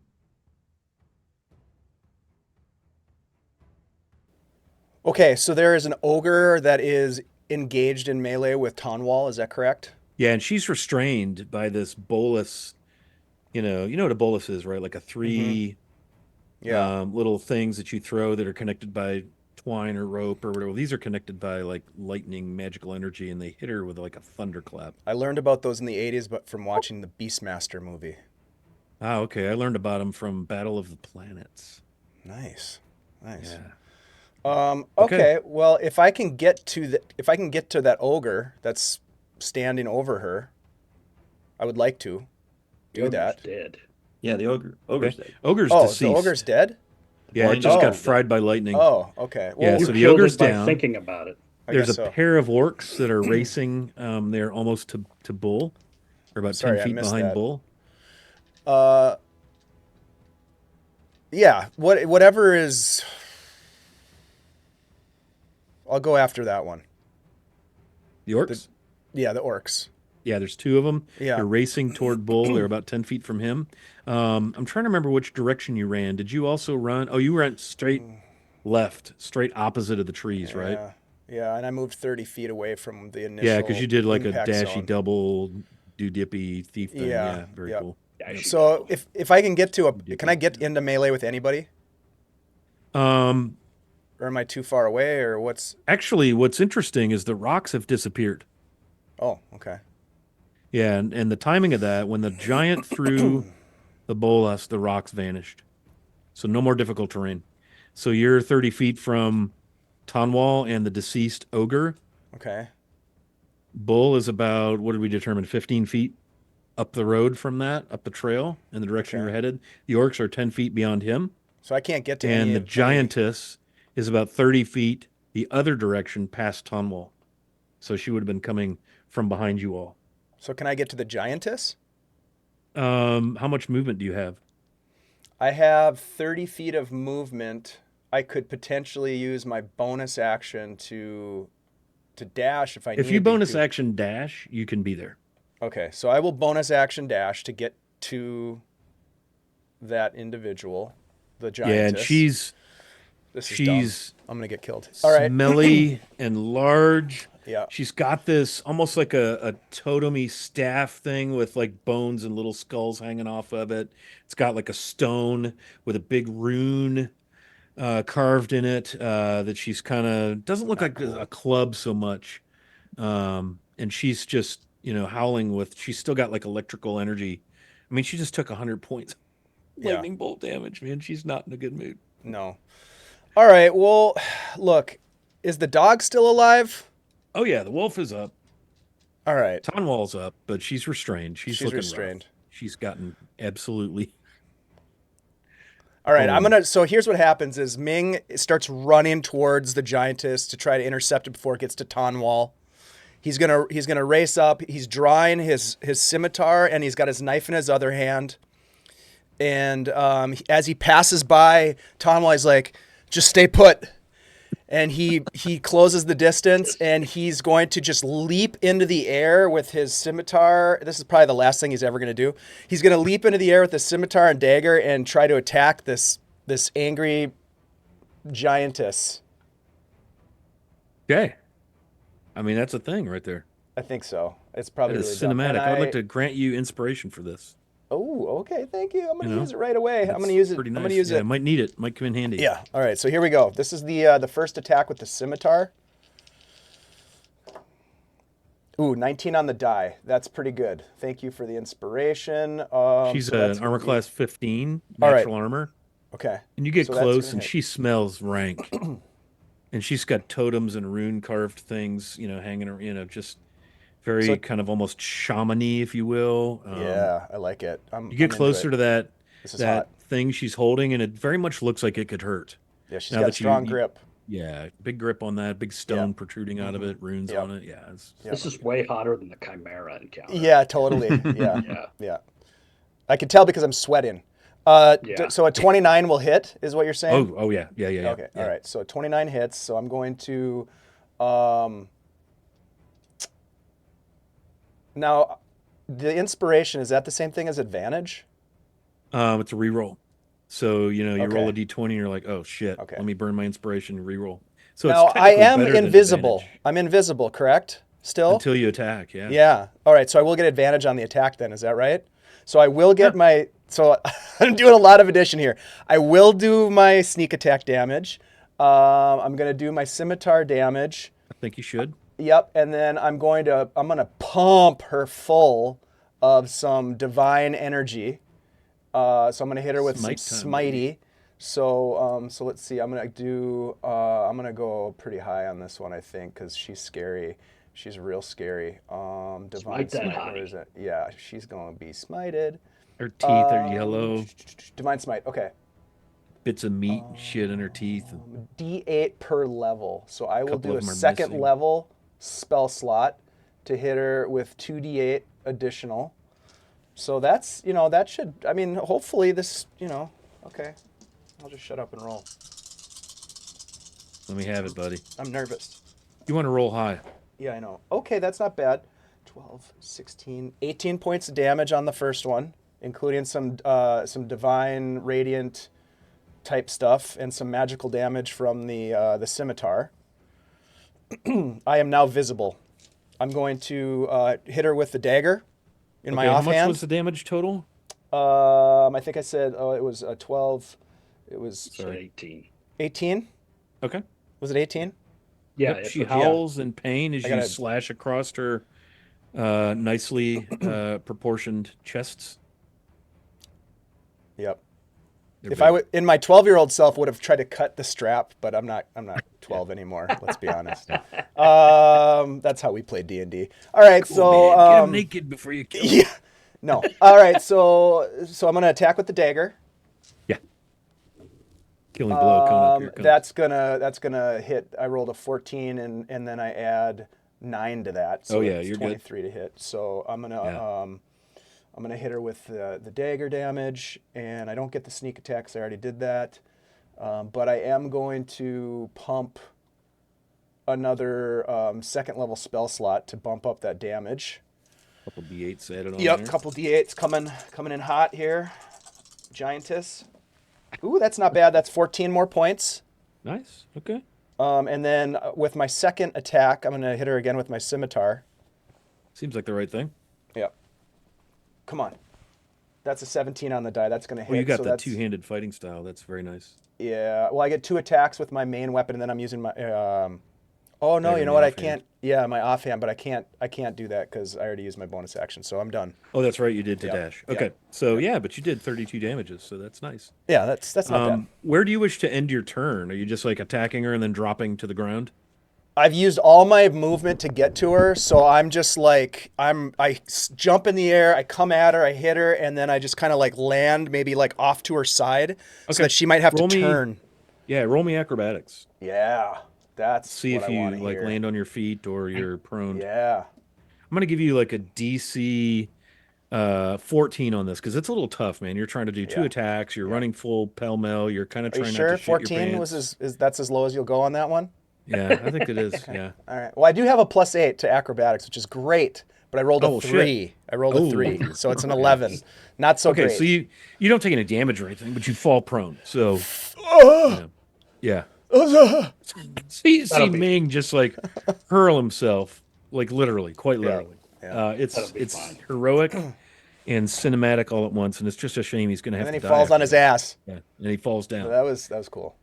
Okay, that brings us to the ogre, who will lay motionless as a charred husk, still smoking. And that brings us to the orcs, and they're going to run at Bull, and they're going to stab Bull with their javelonis. Well, that seems kind of mean. It does, doesn't it? But orcs, they're not rude. They're not known for their welcomingness. So Orc 1 rolls a dirty 20. Does that hit? 22 is my AC. So no. Well, isn't that perfect? And then so that misses also. So you feel the prick of a couple of javelins trying, maybe one scratches an arm and, the other one just doinks against your armor. And then you realize the orcs are upon you. You recognize the smell and you hear the guttural orc language as they bark at each other. And they kind of are, there with you in melee. And that is their turn. Scar lunges. And this mofo is fast, and he's going to attack the giant. And he, on his way, opens and lets out this just curdling. You know how wolves do that curdling howl? No. And lightning emanates from his face. This is like the lightning party. And she's going to have to make a dex, DC 14 dex save. And she, again, strangely, looks like she's going to get completely hammered by this thing. And then somehow, almost like the vision skips and she dodges a little bit and makes her save. But she still takes half, of course, which is, holy crap, 6d8 lightning.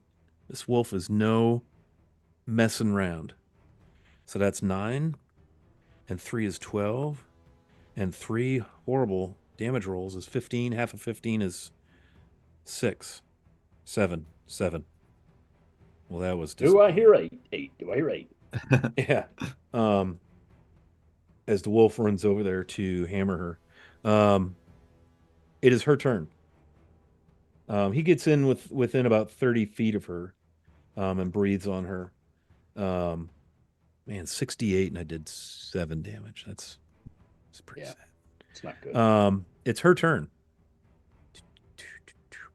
She will turn and look at Ming and do a thing. She's got this club-looking thing, but it looks like so much more than a club. It has a stone embedded in it with these runes.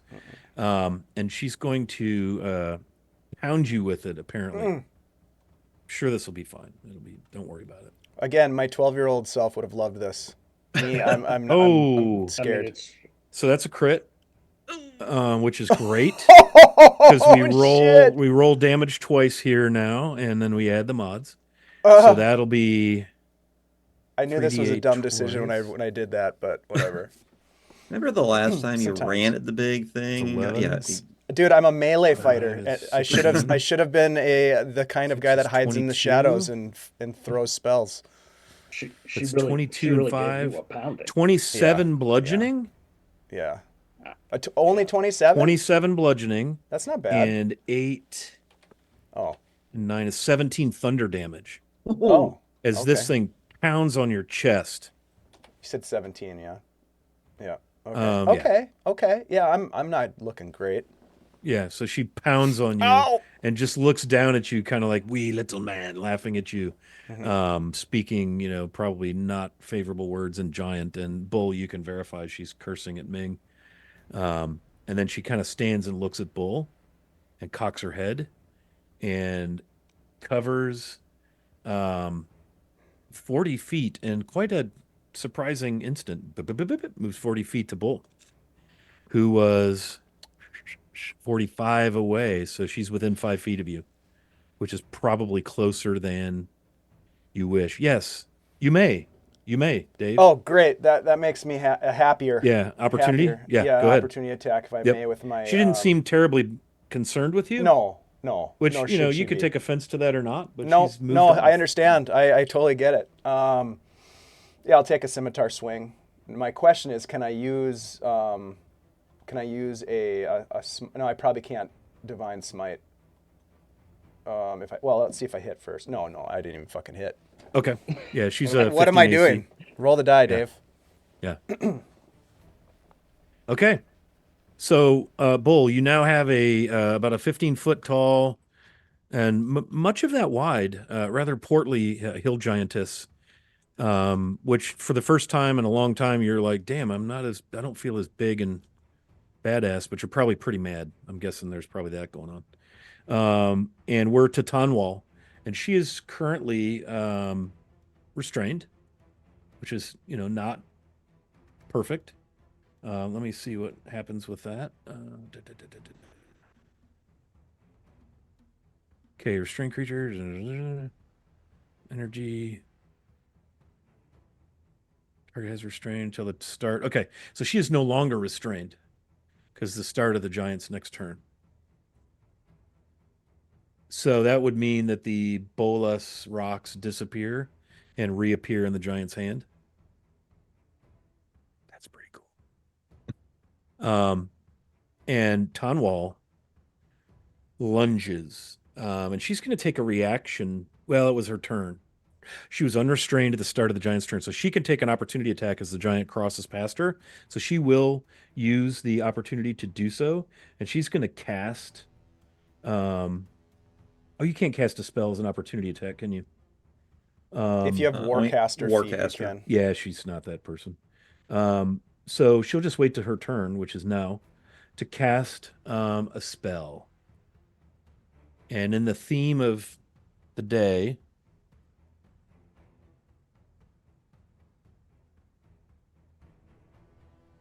there we go. Come on, D&D Beyond. She will verbalize. She'll pull out her little crystal rod, and she creates a bolt of lightning. The giantess must make a dex save, and this is a pretty whopping big. This is a big bolt of lightning. The giantess fails her dex save. And I'm not going to use her legendary resistance because she was passing by and did not expect this to come. So I think that seems like reasonable determination. So she's going to take some damage. 10d8 is this huge lightning bolt. And then once it hits the giantess, the lightning bolts jump from the giantess to each of the orcs. That's a great spell. Chain lightning. Love it. So there's 8. 9 is 17. 15 is 32. 11 is 43. Man, big rolls. 15 more is 58. 58 lightning damage. I mean, it's a good thing that we brought Tanwal with us. I'm just saying. She's been doling out some massive, massive hits. 58 lightning damage wraps around the giant as she sizzles and right? It's not fun to watch, even if it is an awful giant. And then it forks off. And the orcs are like bacon husks and they just crumble. They're so lightninged. I mean, down go the orcs as she stands there, just staring with this absolute hatred in her eyes. It is top of the order, Elith. So the giantess is still up. She's up. She's 5 feet from Bull. She's, she just got zapped. I mean, she's taken 160 points of lightning damage in the last 12 seconds. I gather I'm within 120 feet of her. Yeah, you're across the road, maybe 25, 30 feet. I'm gonna cast bravely hiding. Well, like I'm not a. It's not. I'm just using my skill set. I'm gonna cast a 4th level scorching ray, which means I get 5 of them. These are to hits. Yeah. This is AC, what did I say, 15? Yeah, Well, AC 15. So my first roll is a 21. Okay. So that's one hit. 16 is my second roll. That's 2 hits. 17, that's 3 hits. 19 plus 8 is 27, that's 4 hits. And then I missed. Okay. So that's 4 hits. 4D, so that's 8d6. That's fine. This is fine. Everything is fine. This is perfect. There's a lot of damage being dealt right here. I did really crappy rolls, but I got 27 total. All right, describe for me by 4 hit points. By 4 hit points, how the giantess goes down. So Elith casts his spell, and he's got these flaming bolts in his hand, and he just starts throwing them one after the other. 4 of them hit her right in the back because she's not even looking his direction, and they hit her in the back, and she just topples over, narrowly missing Bull. Yeah. Anybody witnessing Bull, you would see this. The great club that she has that has that rock in it that's got the rune. When she goes down, the rune rock just disintegrates into dust as she falls. It leaves just a pocket of open, emptiness in the club where the rock was situated. The bolus rocks de-energize and thump, thump, thump, fall to the ground next to her as she drops. Yeah, everything's dead. At least everything you can see. It's quiet now. Yeah. So at this point, Bull will kind of, but I mean, he's right next to this dead giant, right? Yeah, 15 feet of dead sexy meat. Like 5 feet away from her, right? Yeah, 15 feet high. I mean, yeah, exactly. And so he will, knowing kind of, obviously he's knows, typical what a typical giant looks like. He's going to go kind of investigate because this was not a typical giant based upon what his knowledge of them typically, what they are. And so he'll try to sort out based upon kind of whatever might left be unsinged on her. Yeah, there ain't much.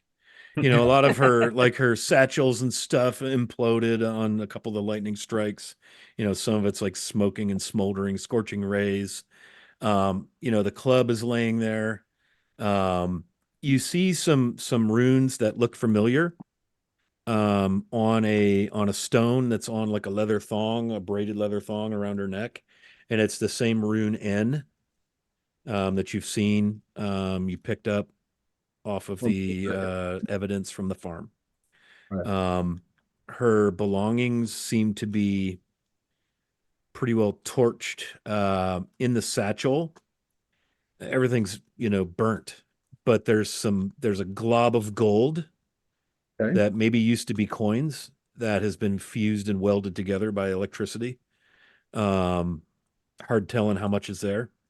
There's some gold fused, there's some electrum fused, and there's some platinum fused. So globs of raw melty coin bits glued together. You know how like candy get like lifesavers if you leave them in the sun in your car and they get gooey and stuck to misshapen, and so the coin. There are 3 agates gems, nicely cut and polished, each worth 150 gold. Nice. Right. Three of those. 3 agates, yeah. And you would say there's probably, these are small coins that have been all glopped together. So in raw material, you've probably got 25 platinum. Okay. 85 gold. And 35 electrum worth that are all kind of clumped together. Like they'll have to be recast into coin. but they still have value. They're still precious metals. Everything else is just kind of destroyed, broken, burnt, singed. There's the club. As you all maybe, I'm assuming the party's kind of coming around to look at this gal. I'm not a roll a religion.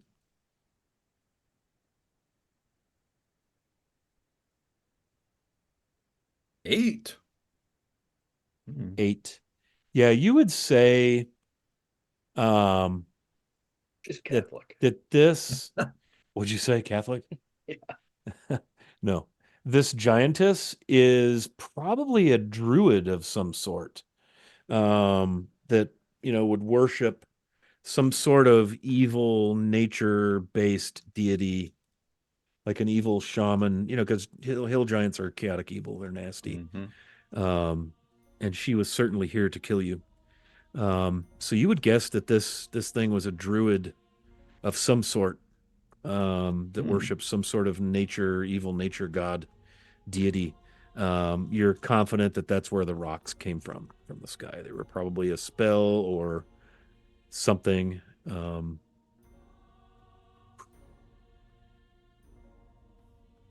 So the road is blocked by logs. What do y'all do? Well, the ogres and the orcs, they don't have anything on them, do they? They're so incinerated. They had weapons and stuff. You might find some bits of melted gold. Okay. Add 10% to what I just gave you if you want the math on it. But it's all been, some serious electricity just changed hands here between the wolf and bull and the commander, Tonwall, who's looking very rough. And she was down to 11 hit points. Ming will attend to Tonwall and provide some healing. I'll give her a lay on hands for 25 points of healing. Oh, nice. For 25? Yeah. How's a Ming looking? Terrible. Are any of your ribs not cracked? Yeah, he's beat, bloodied. This was a what is it called? Hill giant avalancher. Yeah. Came out of the Big B's giant book thing. That's badass. Yikes. I found a new thing. Woo! Yeah. That Big B's giant thing came out just in time for our little game. Yeah, it sure did. How many hit points was he? 220. 220. 3 legendary resistances. And she has another reaction she could have used. And you would have heard of these bulls, so I don't have a problem kind of divulging some of this. This is a hill giant shaman druid. They're rare. You're hoping that, if she's associated with whoever you're dealing with, she was the only one. You're hoping. But they have, they can do this stone avalanche thing, and it's tied. Their power comes from a rune stone or a hill rune that is destroyed when they pass. And the other thing she could have done was when Tonwall blasted her, if she was looking at Tonwall would have taken 3d6 force damage and been pushed away as a function of that rune. But she was walking past Tonwall, so that might have almost killed the gnome on this hill rebuff, it's called. Whenever she takes damage from a creature it can see within 10 feet. Look how happy you are, Scott. That was fun to play her, man. We didn't even get to speak, but she got to do some fun things to you guys. It's Stone Bolus. Oh, she insulted Ming. Yeah. What was he doing on the saves? Legendary resistance. She gets 3 legendary resistances. And she still had one, but I didn't use it because it was a reaction from behind her. Like, she didn't see it to be able to, I didn't think it would be right to use a legendary resistance because she has to choose to succeed on that save. And it was coming from behind her and I just felt like that was a bit much. So, yeah. Well played. Hill giant avalancher. That was cool. Put a hole in Ming's chest. Yeah. So you guys are standing in the road. Tonwall's going to want to get the logs cleared.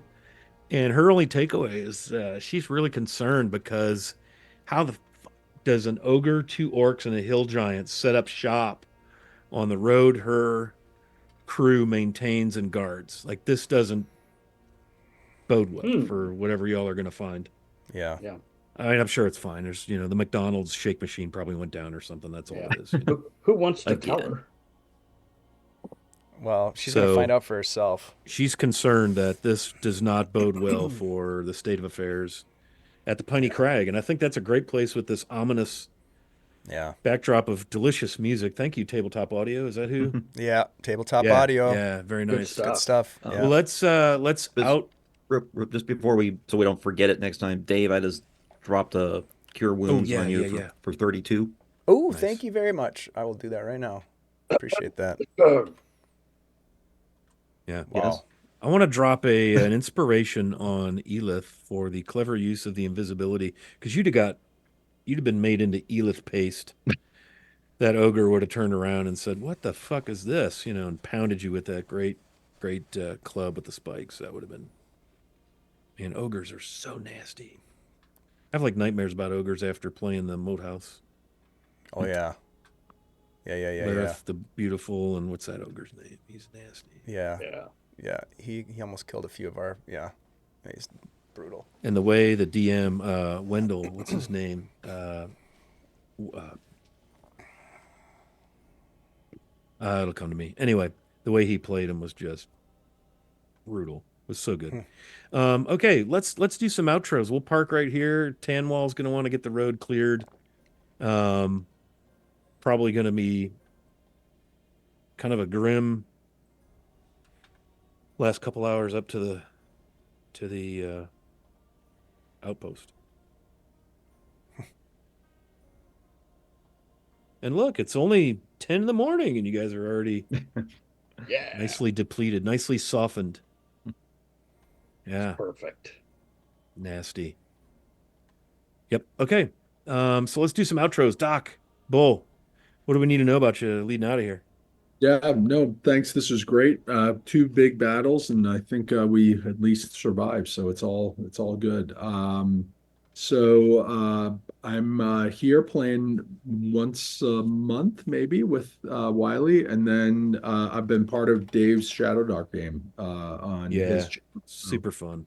A lot of fun. So we'll be playing in that game in a couple weeks. I think it's not this weekend, the next weekend. So. And then we're gonna catch it on a side game at GaryCon, right?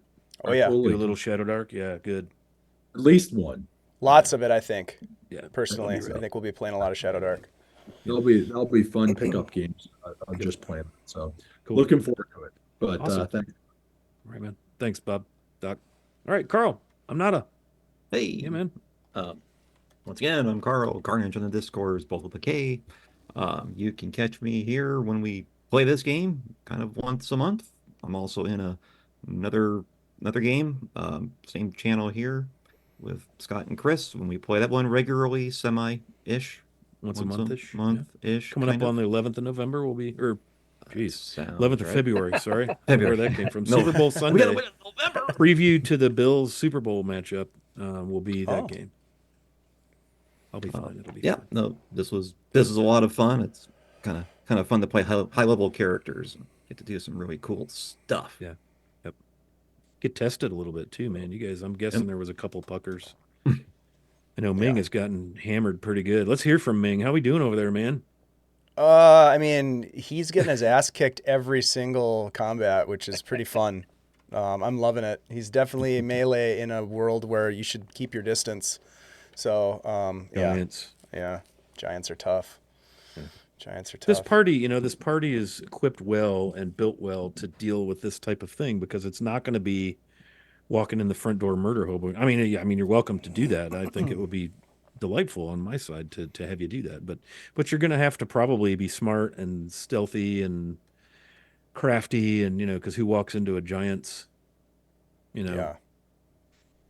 lair and just starts kicking ass and taking names? Hey, can we do a long rest? Right. Yeah, we're gonna have to be smart about it for sure. It's gonna be fun. Yeah, it's a meat grinder. All right, last and certainly not least, our friend Chris Elith. What's going on, man?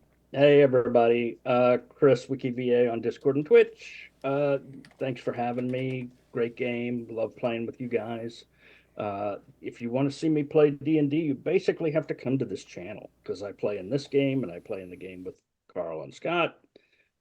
Although next weekend your chance to see me one extra time. I'll be Starting on the St. Phantoms. Jude, yeah. Yeah, I'll be on Phantoms channel playing a character I have named Dog Breath O'Malley. That's all I've got. But I'm looking forward to playing him. That'll be good. So come and take a look. And if you have a couple of spare Electrum pieces, throw them for a good cause. We're helping kids with cancer, and that's a great cause. Sure is. St. Jude's Children's Research Hospital. Dave, do you want to? We didn't plug your channel, man. Sorry, I kind of jumped off of that. You have anything you want to plug for Guild Superior, bud? Yeah, sure. So we've got a channel. We do live stream D&D in the wonderful world of Greyhawk. Tuesday night we have our Heroes of Greyhawk long running campaign. We are on the on Immortus Run, going after some Black Hand River pirates and trying to get a handle on what's going on with this crime syndicate that is somehow connected to the Temple of Elemental Evil. A lot of weird stuff going on at Fun Group. And then as Doc mentioned, we've got a great Discord community that's playing Shadow Dark. We're having a lot of fun with that. So I invite folks who are interested in playing some Shadow Dark and wanna do it in a fun environment to check it out. Hit me up on the socials or come on over to our Discord. Yeah, drop your Discord link in chat, Dave. I saw Scottish Jeff out there. He was all Jeff's involved, and it's a great. There's about 11 of us that have been playing on the regular. So and we're all noobs. Dark. Yeah, it's dark for sure, and it's tough, man. Deadly. It is fragility at its finest. It feels like first level BX D&D. Yeah. Yeah, like with a little bit of 5e flavor and some things like there's advantage and then just to plug also the guild will be participating as we have the last number of years, maybe 3 or 4 years now, the St. Jude fundraiser with the Greyhawk creative community, and I will be running a game set in the Dreadwood Forest of Greyhawk, and we will be using the Shadow Dark RPG rules for that, and I've got a great crew lined up for that. To play, so we're gonna have a lot of fun. Doc's gonna be there, and Scottish Jeff and Shelly and Shiv. So we're gonna have a good time. Nice. Yeah. All right. Well, I would like to propose that we make a raid. Again, this channel is kind of intermittent, so we try to get each of our 2 games to run once every month if we can, if life works out, and we're gonna play for sure next month, the 11th. We'll play How Comes the Darkness with Carl and Chris. And then hopefully this will refire again sometime in February. We got to kind of figure that out. So I'm going to raid into our friend Little Bones. She's got some stuff going on today. Looks like she's gaming. So go in there and give her a shout. Give her some cheers and all that stuff. And thank you super very much for hanging out with us today. And we'll see you in a few weeks for some more D&D. See you next time.